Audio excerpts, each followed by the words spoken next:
ਵਾਹਿਗੁਰੂ ਸਾਹਿਬ ਜੀ। ਇੱਕ ਓੰਕਾਰ ਸਤਿਨਾਮ ਕਰਤਾ ਪੁਰਖ ਨਿਰਭਉ ਨਿਰਵੈਰ ਅਕਾਲ ਮੂਰਤ ਅਜੂਨੀ ਸੈਭੰ ਗੁਰ ਪ੍ਰਸਾਦ। ਜਪ ਆਦ ਸੱਚ ਜੁਗਾਦ ਸੱਚ ਹੈ ਭੀ ਸੱਚ। ਨਾਨਕ ਹੋਸੀ ਭੀ ਸੱਚ। ਨਾਸਰ ਮਨਸੂਰ ਗੁਰੂ ਗੋਬਿੰਦ ਸਿੰਘ। ਏਜ ਦੀ ਮਨਜ਼ੂਰ ਗੁਰੂ ਗੋਬਿੰਦ ਸਿੰਘ। ਏਜ ਦੀ ਮਨਜ਼ੂਰ ਗੁਰੂ ਗੋਬਿੰਦ ਸਿੰਘ। ਪਰਮ ਸਨਮਾਨਯੋਗ ਚਵਰ ਛਤਰ ਤਖਤ ਦੇ ਮਾਲਕ, ਗੁਰਤਾ ਗੱਦੀ ਦੇ ਤਖਤ ਤੇ ਬਿਰਾਜਮਾਨ, ਪ੍ਰਗਟ ਗੁਰਾਂ ਕੀ ਦੇਹ ਪ੍ਰਤੱਖ ਹਰ। ਧੰਨ ਧੰਨ ਸਤਿਗੁਰੂ ਸ੍ਰੀ ਗੁਰੂ ਗ੍ਰੰਥ ਸਾਹਿਬ ਮਹਾਰਾਜ ਜੀ ਦੀ ਪਾਵਨ ਪਵਿੱਤਰ ਹਜ਼ੂਰੀ ਦੇ ਅੰਦਰ ਸਤਿਗੁਰੂ ਸ੍ਰੀ ਗੁਰੂ ਤੇਗ ਬਹਾਦਰ ਸਾਹਿਬ ਮਹਾਰਾਜ ਜੀ ਦੇ ਯਾਦਗਾਰੀ ਅਸਥਾਨਾਂ ਤੇ ਸਾਹਿਬੇ ਕਮਾਲ ਸ਼ਮਸ਼ੇਰੇ ਬਹਾਦਰ ਪੰਥ ਦੇ ਵਾਲੀ ਗੁਰੂ ਗੋਬਿੰਦ ਸਿੰਘ ਮਹਾਰਾਜ ਸਾਹਿਬ ਜੀ ਦੇ ਪਾਵਨ ਪ੍ਰਕਾਸ਼ ਗੁਰਪੁਰਬਾਂ ਨੂੰ ਮਨਾਉਣ ਹਿਤ ਸਜੇ ਹੋਏ ਦੀਵਾਨਾਂ 'ਚ ਹਾਜ਼ਰੀਆਂ ਭਰ ਰਹੇ, ਦਰਸ਼ਨ ਦੀਦਾਰੇ ਕਰ ਰਹੇ ਗੁਰੂ ਪਿਆਰੀ ਖਾਲਸਾ ਸਾਧ ਸੰਗਤ ਜੀਓ। ਕਥਾ ਵਿਚਾਰਾਂ ਆਰੰਭ ਕਰਨ ਤੋਂ ਪਹਿਲਾਂ ਆਪ ਸਰਬੱਤ ਸੰਗਤਾਂ ਨੂੰ ਸਤਿਗੁਰਾਂ ਦੇ ਪ੍ਰਕਾਸ਼ ਗੁਰਪੁਰਬ ਦੀਆਂ ਲੱਖ ਲੱਖ ਵਧਾਈਆਂ ਹੋਣ। ਸਤਿਗੁਰੂ ਕਲਗੀਧਰ ਮਹਾਰਾਜ ਸਾਹਿਬ ਜੀ ਕਿਰਪਾ ਕਰਨ, ਸਾਰਿਆਂ ਨੂੰ ਖੁਸ਼ੀਆਂ ਖੇੜੇ ਬਖਸ਼ਣ।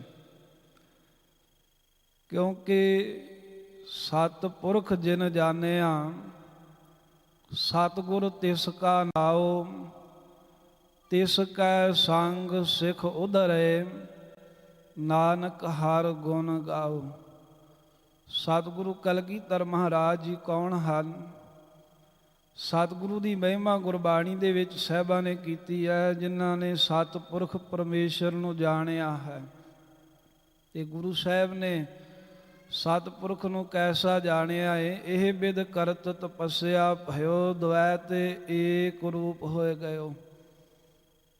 ਹੇਮਕੁੰਟ ਤੇ ਜਦੋਂ ਬੰਦਗੀ ਕੀਤੀ, ਕਹਿੰਦੇ ਦੋ ਸਾਂ, ਇੱਕ ਜਿਹਦੀ ਬੰਦਗੀ ਕਰ ਰਹੇ ਹੋ, ਇੱਕ ਮੈਂ ਜੋ ਬੰਦਗੀ ਕਰਨ ਵਾਲਾ। ਪਰ ਇਹ ਬਿਦ ਕਰਤ ਤਪੱਸਿਆ ਭਇਓ ਦ્વੈ ਤੇ ਏਕ ਰੂਪ ਹੋਏ ਗਇਓ। ਇੱਕ ਰੂਪ ਹੋ ਗਏ, ਦੋ ਰਹਿ ਹੀ ਨਹੀਂ ਗਏ। ਜਿਵੇਂ ਸਮੁੰਦਰ ਦੇ ਵਿੱਚ ਇੱਕ ਬੂੰਦ ਸਮਾਵੇ, ਬੂੰਦ ਦੀ ਹਸਤੀ ਤਾਂ ਕੁਝ ਨਹੀਂ ਸੀ, ਪਰ ਸਮੁੰਦਰ ਦੇ ਵਿੱਚ ਸਮਾਉਣ ਕਰਕੇ ਉਹ ਵੀ ਸਮੁੰਦਰ ਹੀ ਬਣ ਗਈ। ਗੁਰਬਾਣੀ ਕਹਿੰਦੀ ਹੈ, ਸਤਿਪੁਰਖ ਜਿਨ ਜਾਣਿਆ, ਸਤਿਗੁਰ ਤਿਸ ਕਾ ਨਾਉ। ਜਿਨ੍ਹਾਂ ਨੇ ਪਰਮੇਸ਼ਰ ਨੂੰ ਜਾਣਿਆ ਹੈ, ਉਹਦਾ ਨਾਮ ਸਤਿਗੁਰੂ ਹੈ। ਤਾਈਓ ਆਪਾਂ ਗੁਰਾਂ ਦੇ ਨਾਮ ਦੇ ਅੱਗੇ ਸਤਿਗੁਰੂ ਲਾਉਂਦੇ ਹਾਂ। ਤਿਸ ਕੇ ਸੰਗ ਸਿੱਖ ਉਧਰੇ, ਗੁਰੂ ਦੇ ਨਾਲ ਲੱਗਿਆਂ ਸਿੱਖ ਦਾ ਉਧਾਰ ਹੁੰਦਾ ਹੈ। ਗੁਰੂ ਗੋਬਿੰਦ ਸਿੰਘ ਮਹਾਰਾਜ ਸਾਹਿਬ ਐਸੇ ਗੁਰੂ ਨੇ ਜਿਨ੍ਹਾਂ ਦੇ ਲੜ ਲੱਗਿਆਂ ਅਨੇਕਾਂ ਦਾ ਉਧਾਰ ਹੋਇਆ। ਨਦੀ ਦੇ ਕਿਨਾਰੇ ਸਾਹਿਬ ਬੈਠੇ ਸਨ, ਹੱਥ ਦੇ ਵਿੱਚ ਕਲਗੀਧਰ ਮਹਾਰਾਜ ਸਾਹਿਬ ਜੀ ਦੇ ਪੱਥਰ ਹੈ। ਤੇ ਭਾਈ ਦਇਆ ਸਿੰਘ ਨੂੰ ਕਹਿਣ ਲੱਗੇ, ਦਇਆ ਸਿੰਘ ਇਹ ਕੀ ਹੈ? ਤੇ ਮਹਾਰਾਜ ਸਾਹਿਬ ਦਾ ਸਵਾਲ ਸੁਣ ਕੇ ਕਹਿੰਦਾ, ਪਾਤਸ਼ਾਹ ਇਹ ਪੱਥਰ ਹੈ। ਸਤਿਗੁਰੂ ਮਹਾਰਾਜ ਸਾਹਿਬ ਜੀ ਨੇ ਹੱਥ ਦੇ ਵਿੱਚੋਂ ਹਵਾ ਦੇ ਵਿੱਚ ਉਛਾਲਿਆ, ਫਿਰ ਹੱਥ ਦੇ ਵਿੱਚ ਪਕੜਿਆ, 2-3 ਵਾਰਾਂ ਹਵਾ ਦੇ ਵਿੱਚ ਉਛਾਲ ਕੇ ਬੁੱਝ ਕੇ ਤੇ ਉਹ ਨਦੀ ਵੱਲ ਨੂੰ ਹੱਥ ਟੇਢਾ ਕਰ ਦਿੱਤਾ ਤੇ ਪੱਥਰ ਜਿਹੜਾ ਸੀ ਨਦੀ ਦੇ ਵਿੱਚ ਜਾ ਪਿਆ। ਮਹਾਰਾਜ ਸਾਹਿਬ ਜੀ ਨੇ ਦੂਸਰਾ ਸਵਾਲ ਕੀਤਾ, ਦਇਆ ਸਿੰਘ ਪੱਥਰ ਕਿੱਧਰ ਗਿਆ? ਪਹਿਲਾ ਸਵਾਲ ਸੀ ਵੀ ਇਹ ਕੀ ਹੈ, ਤੇ ਭਾਈ ਦਇਆ ਸਿੰਘ ਜੀ ਨੇ ਕਿਹਾ ਵੀ ਮਹਾਰਾਜ ਇਹ ਪੱਥਰ ਹੈ। ਜਦੋਂ ਹੱਥ ਟੇਢਾ ਕਰਤਾ ਨਦੀ ਦੇ ਵਿੱਚ ਪੱਥਰ ਡਿੱਗ ਪਿਆ। ਮਹਾਰਾਜ ਕਹਿੰਦੇ ਪੱਥਰ ਕਿੱਧਰ ਗਿਆ? ਤੇ ਦੂਜਾ ਜਵਾਬ ਸੀ, ਮਹਾਰਾਜ ਪੱਥਰ ਨਦੀ ਦੇ ਵਿੱਚ ਡੁੱਬ ਗਿਆ, ਡਿੱਗ ਗਿਆ। ਤੇ ਨਾਲ ਹੀ ਕਲਗੀਧਰ ਮਹਾਰਾਜ ਕਹਿਣ ਲੱਗੇ, ਦਇਆ ਸਿੰਘ ਜੀ ਇਹ ਵੀ ਦੱਸੋ ਵੀ ਪੱਥਰ ਪਾਣੀ ਦੇ ਵਿੱਚ ਕਿਉਂ ਡੁੱਬਿਆ? ਜਦੋਂ ਮਹਾਰਾਜ ਦਾ ਇਹ ਸਵਾਲ ਹੋਇਆ ਤੇ ਭਾਈ ਦਇਆ ਸਿੰਘ ਮੁਸਕਰਾਏ, ਹੱਥ ਜੋੜ ਕੇ ਕਹਿਣ ਲੱਗੇ, ਪਾਤਸ਼ਾਹ ਮੇਰੀ ਇੰਨੀ ਹਸਤੀ ਕੀ ਵੀ ਮੈਂ ਤੇਰੇ ਅਗੰਮੀ ਬਚਨਾਂ ਦੀ ਕੋਈ ਵਿਆਖਿਆ ਕਰ ਸਕਾਂ, ਪਰ ਜੇ ਤੂੰ ਬਖਸ਼ਿਸ਼ ਕਰੇ, ਮੇਰੇ ਤੇ ਰਹਿਮਤ ਕਰੇ, ਤਾਂ ਤੇਰਾ ਆਸਰਾ ਲੈ ਕੇ ਮੈਂ ਇਹ ਕਹਿ ਸਕਦਾ ਹਾਂ, ਕਿਉਂਕਿ ਗੁਰੂ ਸਾਹਿਬ ਜੀ ਨੇ ਕਿਹਾ ਵੀ ਪੱਥਰ ਕਿਉਂ ਡੁੱਬਿਆ? ਤੇ ਭਾਈ ਦਇਆ ਸਿੰਘ ਕਹਿੰਦੇ, ਮਹਾਰਾਜ ਪੱਥਰ ਤੁਹਾਡੇ ਹੱਥ ਦੇ ਵਿੱਚੋਂ ਡਿੱਗ ਪਿਆ ਤਾਂ ਡੁੱਬਿਆ। ਭਾਵ ਇਹ ਸੀ ਵੀ ਜਿਹੜਾ ਸਿੱਖ ਗੁਰੂ ਦੇ ਹੱਥ ਦੇ ਵਿੱਚ ਰਹੇਗਾ ਉਹ ਡੁੱਬੇਗਾ ਨਹੀਂ, ਜਿਹੜਾ ਸਿੱਖ ਗੁਰੂ ਦੇ ਹੱਥ ਦੇ ਵਿੱਚੋਂ ਡਿੱਗ ਪਿਆ ਉਹ ਡੁੱਬ ਜਾਵੇਗਾ।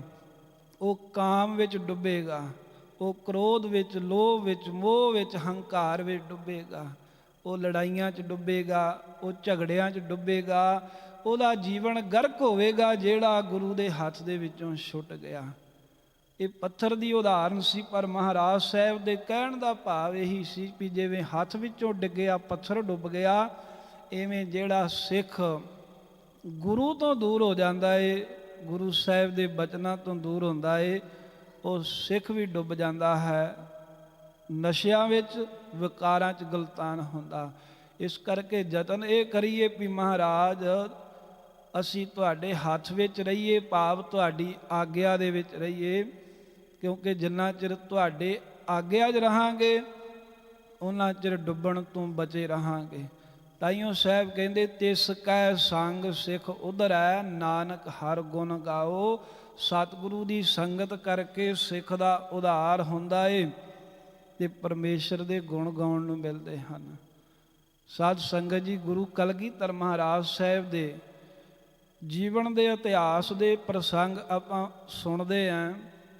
ਗੁਰੂ ਸਾਹਿਬ ਜੀ ਦੇ ਗੁਣ ਵੀ ਗਾਉਣੇ ਨੇ ਤੇ ਗੁਰੂ ਦੀਆਂ ਸਾਖੀਆਂ 'ਚੋਂ ਸਿੱਖਿਆ ਵੀ ਲੈਣੀ ਹੈ। ਜੇ ਗੁਣਾਂ ਦੀ ਗੱਲ ਕਰੀਏ, ਭਾਈ ਗੁਰਦਾਸ ਦੂਜੇ ਕਹਿੰਦੇ ਹਨ, ਵਹਿ ਪ੍ਰਗਟਿਓ ਪੁਰਖ ਭਗਵੰਤ ਰੂਪ, ਗੁਰ ਗੋਬਿੰਦ ਸੂਰਾ। ਵੀ ਗੁਰੂ ਗੋਬਿੰਦ ਸਿੰਘ ਮਹਾਰਾਜ ਪਰਮੇਸ਼ਰ ਦਾ ਰੂਪ ਹੋ ਕੇ ਪ੍ਰਗਟੇ। ਗੁਰੂ ਗੋਬਿੰਦ ਸਿੰਘ ਮਹਾਰਾਜ ਜੀ ਸੂਰਾ, ਸੂਰਮੇ ਹਨ। ਸੂਰਾ ਸ਼ਬਦ ਵਰਤਿਆ ਗੁਰੂ ਸਾਹਿਬ ਵਾਸਤੇ, ਗੁਰ ਗੋਬਿੰਦ ਸੂਰਾ, ਵੀ ਮਹਾਰਾਜ ਸੂਰਮੇ ਹਨ। ਤੇ ਜੇ ਗੁਰਬਾਣੀ ਦੇ ਵਿੱਚੋਂ ਵੇਖੀਏ ਤੇ ਸੂਰਮੇ 3 ਤਰ੍ਹਾਂ ਦੇ ਨੇ। ਇੱਕ ਸੂਰਮੇ ਗੁਰਬਾਣੀ ਉਹਨਾਂ ਨੂੰ ਕਹਿੰਦੀ ਹੈ, ਜਾ ਕੋ ਹਰ ਰੰਗ ਲਾਗੋ ਇਸ ਜੁਗ ਮੈਂ, ਸੋ ਕਹੀਅਤ ਹੈ ਸੂਰਾ। ਆਤਮ ਜਿਣੈ ਸਗਲ ਵਸ ਤਾਕੈ, ਜਾ ਕਾ ਸਤਿਗੁਰ ਪੂਰਾ। ਦੂਜੀ ਤਰ੍ਹਾਂ ਦੇ ਉਹ ਸੂਰਮੇ ਹਨ,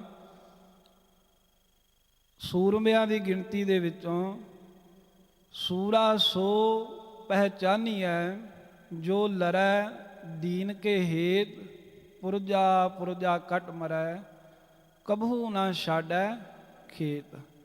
ਤੀਜੀ ਤਰ੍ਹਾਂ ਦੇ ਸੂਰਮੇ ਹਨ, ਜਿਨ ਮਿਲ ਮਾਰੇ ਪੰਚ ਸੂਰ ਵੀਰ, ਐਸੋ ਕੌਣ ਬਲੀ ਰੇ, ਜਿਨ ਪੰਚ ਮਾਰ ਬਿਦਾਰ ਗੁਦਾਰੇ, ਸੋ ਪੂਰਾ ਇਹ ਕਲੀ ਰੇ। ਜਿਨੇ ਕਾਮ ਕ੍ਰੋਧ ਲੋਭ ਮੋਹ ਹੰਕਾਰ ਨੂੰ ਜਿੱਤਿਆ ਹੈ ਉਹ ਵੀ ਸੂਰਮਾ ਹੈ। ਜੇ ਤਿੰਨਾਂ ਦੇ ਵੱਲ ਵੇਖੀਏ ਤੇ ਗੁਰੂ ਕਲਗੀਧਰ ਮਹਾਰਾਜ ਸਾਹਿਬ ਨੂੰ ਬੰਦਗੀ ਦਾ ਰੰਗ ਐਸਾ ਲੱਗਾ ਏ, ਜਾ ਕੋ ਹਰ ਰੰਗ ਲਾਗੋ ਇਸ ਜੁਗ ਮੈਂ। ਆਨੰਦਪੁਰ ਸਾਹਿਬ ਛੱਡਿਆ ਏ ਤੇ ਸਰਸਾ ਦੀ ਨਦੀ ਦੇ ਕਿਨਾਰੇ ਤੇ ਅੰਮ੍ਰਿਤ ਵੇਲਾ ਹੋਇਆ, ਪਿਛੋਂ ਦੁਸ਼ਮਣ ਚੜਿਆ ਆ ਰਿਹਾ ਏ, ਆਕਾਸ਼ ਵਿੱਚੋਂ ਵਰਖਾ ਹੋ ਰਹੀ ਹੈ, ਮੁਸੀਬਤ ਦਾ ਸਮਾਂ ਏ। ਆਮ ਬੰਦੇ ਵਾਸਤੇ ਮਹਾਰਾਜ ਸਾਹਿਬ ਜੀ ਕਹਿਣ ਲੱਗੇ ਆਸਾ ਜੀ ਦੀ ਵਾਰ ਦਾ ਕੀਰਤਨ ਆਰੰਭ ਕਰੋ। ਕਹਿੰਦੇ ਮਹਾਰਾਜ ਗੋਲੀਆਂ ਵੱਰ ਰਹੀਆਂ ਨੇ, ਤੀਰ ਵੱਰ ਰਹੇ ਨੇ, ਉੱਪੋਂ ਮੀਂਹ ਪੈ ਰਿਹਾ ਏ। ਸਾਹਿਬ ਕਹਿੰਦੇ ਕੀਰਤਨ ਸੰਪੂਰਨ ਸੁਣਾਂਗੇ। ਚੌਂਕੜਾ ਮਾਰ ਕੇ ਦੁਸ਼ਮਣ ਨੇ ਜਦੋਂ ਦਗਾ ਕੀਤਾ ਏ, ਉਸ ਵੇਲੇ ਵੀ ਸਤਿਗੁਰੂ ਸਾਹਿਬ ਜੀ ਨੂੰ ਭਗਤੀ ਦਾ ਰੰਗ ਉਤਰਿਆ ਨਹੀਂ। ਐਡੀ ਮੁਸ਼ਕਲ ਦੇ ਵਿੱਚ ਵੀ ਦਸਮ ਪਾਤਸ਼ਾਹ ਸਰਸਾ ਦੇ ਕੰਢੇ ਤੇ ਆਸਾ ਦੀ ਵਾਰ ਦਾ ਕੀਰਤਨ ਪਏ ਸੁਣਦੇ ਨੇ। ਜਾ ਕੋ ਹਰ ਰੰਗ ਲਾਗੋ, ਮਹਾਰਾਜ ਨੂੰ ਹਰੀ ਦਾ ਐਸਾ ਨਾਮ ਰੰਗ ਲੱਗਿਆ ਏ। ਤੇ ਇਤਿਹਾਸਕਾਰ ਕਹਿੰਦੇ ਜਦੋਂ ਚਮਕੌਰ ਦੀ ਗੜੀ ਵਿੱਚ ਵੀ ਆਏ ਨੇ ਤੇ ਜਿੱਦਣ ਮਹਾਰਾਜ ਪਹੁੰਚੇ ਨੇ, ਰਾਤ ਨੂੰ ਰਹਿ ਰਾਸ ਵੀ ਗੁਰਾਂ ਨੇ ਆਪ ਕੀਤੀ। ਤੇ ਜਿਸ ਦਿਨ ਸਤਿਗੁਰੂ ਨੇ ਸਾਹਿਬਜ਼ਾਦਿਆਂ ਨੂੰ ਸਿੱਖਾਂ ਨੂੰ ਸ਼ਹੀਦ ਹੁੰਦਿਆਂ ਵੇਖਣਾ ਸੀ, ਉਸ ਦਿਨ ਅੰਮ੍ਰਿਤ ਵੇਲੇ ਦੀਵਾਨ ਵਿੱਚ ਕਥਾ ਵੀ ਗੁਰਾਂ ਨੇ ਆਪ ਕੀਤੀ। ਕਲਗੀਧਰ ਮਹਾਰਾਜ ਸਾਹਿਬ ਸੱਚੇ ਪਾਤਸ਼ਾਹ ਹਰੀ ਦੇ ਰੰਗ ਵਿੱਚ ਰੰਗੇ ਹੋਏ ਸੂਰਮੇ ਹਨ। ਤੇ ਰਹੀ ਗੱਲ ਸੂਰਾ ਸੋ ਪਹਿਚਾਨੀਆ ਜੋ ਲੜੈ ਦੀਨ ਕੇ ਹੇਤ, ਕਲਗੀਧਰ ਮਹਾਰਾਜ ਸਾਹਿਬ ਜੀ ਲੜਦੇ ਹੀ ਦੀਨਾਂ ਤੇ ਗਰੀਬਾਂ ਦੇ ਵਾਸਤੇ ਰਹੇ। ਮਹਾਰਾਜ ਸਾਹਿਬ ਮਜਲੂਮਾਂ ਵਾਸਤੇ ਲੜਦੇ ਰਹੇ, ਨਹੀਂ ਤੇ ਸਰਕਾਰਾਂ ਤੇ ਕਹਿੰਦੀਆਂ ਸੀ ਵੀ ਮਹਾਰਾਜ ਸਮਝੌਤੇ ਕਰ ਲਓ ਤੇ ਜੋ ਚਾਹੀਦਾ ਹੈ ਉਹ ਹਾਜ਼ਰ ਕਰਾਂਗੇ, ਪਰ ਸਤਿਗੁਰੂ ਦੀਨਾਂ ਵਾਸਤੇ ਲੜੇ। ਇਹ ਦੂਜੀ ਤਰ੍ਹਾਂ ਦੇ ਸੂਰਮੇ ਵੀ ਮਹਾਰਾਜ ਸਾਹਿਬ ਹਨ। ਤੇ ਜਿਹੜੀ ਗੱਲ ਹੈ ਪੰਜ ਵਿਕਾਰਾਂ ਨੂੰ ਜਿੱਤਣ ਵਾਲੇ ਸੂਰਮੇ ਦੀ, ਸਾਹਿਬਾਂ ਦੇ ਜੀਵਨ ਦੇ ਵਿੱਚੋਂ ਜੇ ਵੇਖੀਏ ਤਾਂ ਸਤਿਗੁਰੂ ਮਹਾਰਾਜ ਨੇ ਜੋ ਸਭ ਤੋਂ ਪਹਿਲਾਂ ਕਾਮ ਹੈ, ਕਾਮ ਨੂੰ ਜਿੱਤਿਆ ਹੋਇਆ ਹੈ ਸਤਿਗੁਰਾਂ ਨੇ। ਕਿਉਂਕਿ ਸਤਿਗੁਰੂ ਆਪ ਜਿੱਤਿਆ ਹੈ ਤੇ ਤਾਂ ਹੀ ਸਿੱਖ ਨੂੰ ਬਚਾਏਗਾ। ਰਵਾਲਸਰ ਸਾਹਿਬ ਮਹਾਰਾਜ ਦਸਵੇਂ ਪਾਤਸ਼ਾਹ ਗਏ, ਉੱਥੋਂ ਚੰਬੇ ਦੀ ਰਾਣੀ ਮਹਾਰਾਜ ਸਾਹਿਬ ਜੀ ਨੂੰ ਮੱਥਾ ਟੇਕਣ ਲੱਗੀ।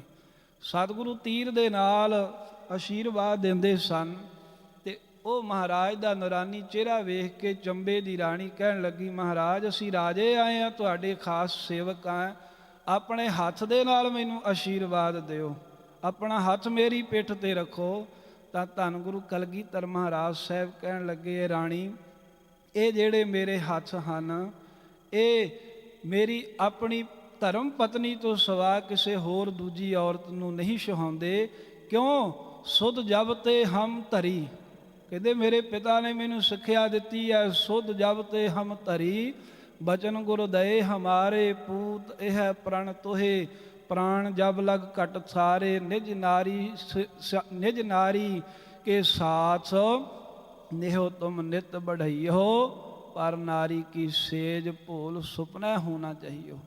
ਮੈਨੂੰ ਮੇਰੇ ਪਿਤਾ ਸਤਿਗੁਰਾਂ ਨੇ ਬਚਪਨ ਦੇ ਵਿੱਚ ਐਸੀ ਸਿੱਖਿਆ ਦਿੱਤੀ ਹੈ।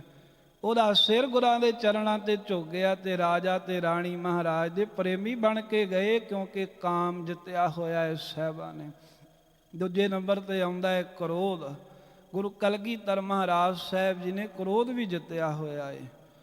ਜੰਗ ਕਰਦੇ ਸਨ ਜਦੋਂ ਦੁਸ਼ਮਣ ਆਉਂਦੇ ਚੜ੍ਹ ਕੇ, ਪਰ ਜੰਗ ਕ੍ਰੋਧ ਵਿੱਚ ਨਹੀਂ ਸੀ ਕਰਦੇ। ਆਨੰਦਪੁਰ ਪੈਂਡੇ ਖਾਨ ਚੜ੍ਹ ਕੇ ਆਇਆ ਹਜ਼ਾਰਾਂ ਫੌਜਾਂ ਲੈ ਕੇ, ਗੁਰੂ ਕਲਗੀਧਰ ਮਹਾਰਾਜ ਸਾਹਿਬ ਦੇ ਤੀਰ ਦੇ ਨਾਲ ਮਰਿਆ, ਮੈਦਾਨ ਵਿੱਚ ਡਿੱਗਾ, ਕਹਿੰਦਾ ਹਾਏ ਅੰਮਾ।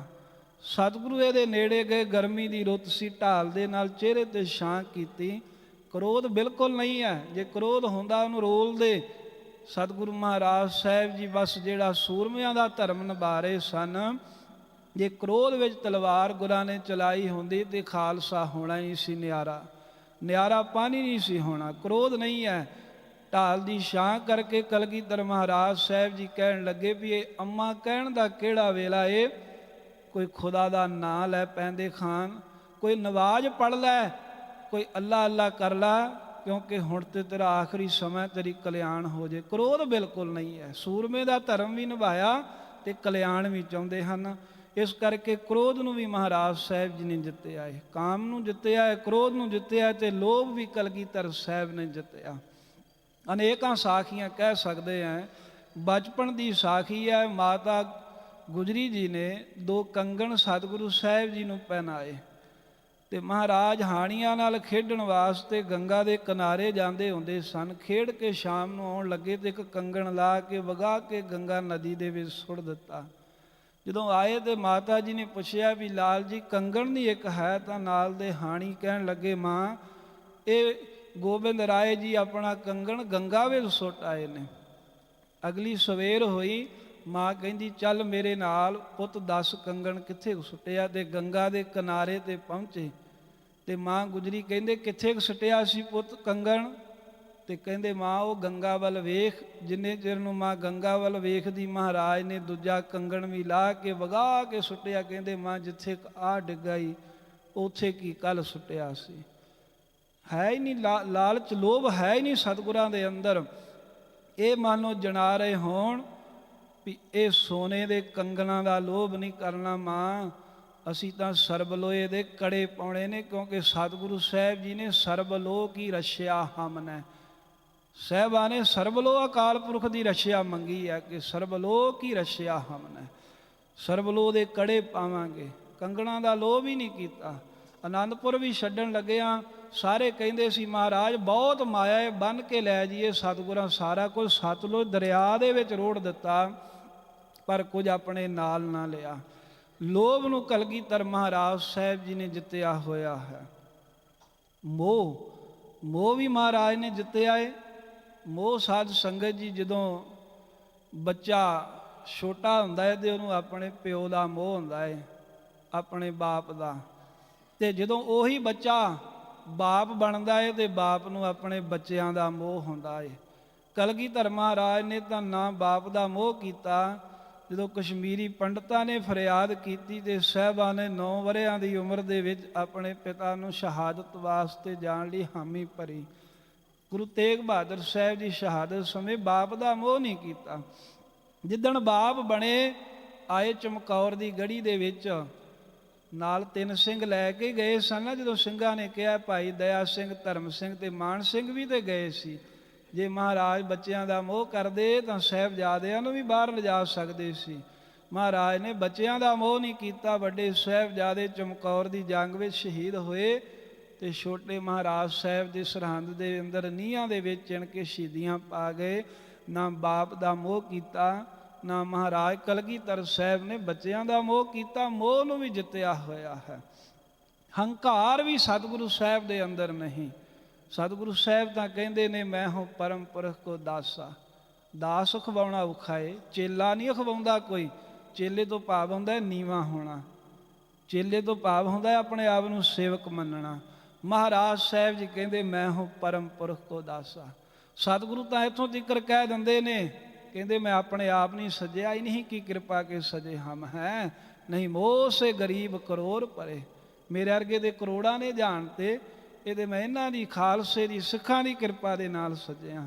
ਤੇ ਜੇ ਬਾਣੀ ਲਿਖਦੇ ਨੇ ਤੇ ਬਾਣੀ ਵਿੱਚ ਲਿਖਦੇ ਨੇ ਅਕਾਲ ਪੁਰਖ ਵਾਚ ਇਸ ਕੀਟ ਪ੍ਰਤ, ਵੀ ਰੱਬ ਨੇ ਮੈਨੂੰ ਕੀਟ ਨੂੰ ਹੁਕਮ ਕੀਤਾ। ਆਪਣੇ ਆਪ ਨੂੰ ਕੀੜਾ ਲਿਖਦੇ ਨੇ ਮਹਾਰਾਜ ਸਾਹਿਬ ਜੀ। ਹੰਕਾਰ ਵੀ ਸਤਿਗੁਰੂ ਕਲਗੀਧਰ ਸਾਹਿਬ ਨੇ ਜਿੱਤਿਆ ਹੈ। ਸੋ ਇਹ 3 ਤਰ੍ਹਾਂ ਦੇ ਸੂਰਮੇ ਜਿਹੜੇ ਨੇ, ਉਹ 3 ਤਰ੍ਹਾਂ ਦੇ ਸੂਰਮਿਆਂ ਦੇ ਗੁਣ ਗੁਰੂ ਗੋਬਿੰਦ ਸਿੰਘ ਮਹਾਰਾਜ ਸਾਹਿਬ ਜੀ ਦੇ ਵਿੱਚ ਹਨ। ਤੇ ਉਹ ਗੁਰੂ ਕਲਗੀਧਰ ਮਹਾਰਾਜ ਸਾਹਿਬ ਸੱਚੇ ਪਾਤਸ਼ਾਹ, ਜਿਨ੍ਹਾਂ ਦਾ ਆਪਾਂ ਪ੍ਰਕਾਸ਼ ਦਿਹਾੜਾ ਮਨਾ ਰਹੇ ਹਾਂ।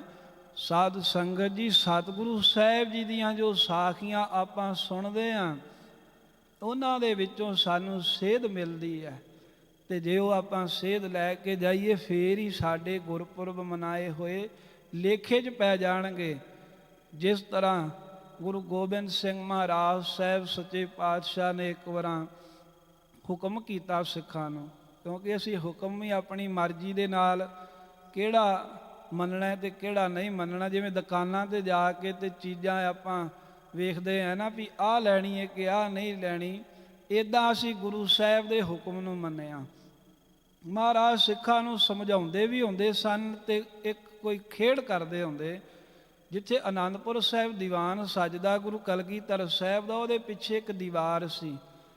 ਉਹਨੂੰ ਨੇਤੀ ਇੱਕ ਸਿੱਖ ਜੀ ਦਾ ਨਾਂ ਸੀ ਭਾਈ ਕਾਹਨ ਸਿੰਘ, ਉਹਨੂੰ ਲੇਪਣੀ ਸਿੰਘ ਕਹਿ ਦਿੰਦੇ ਸਨ।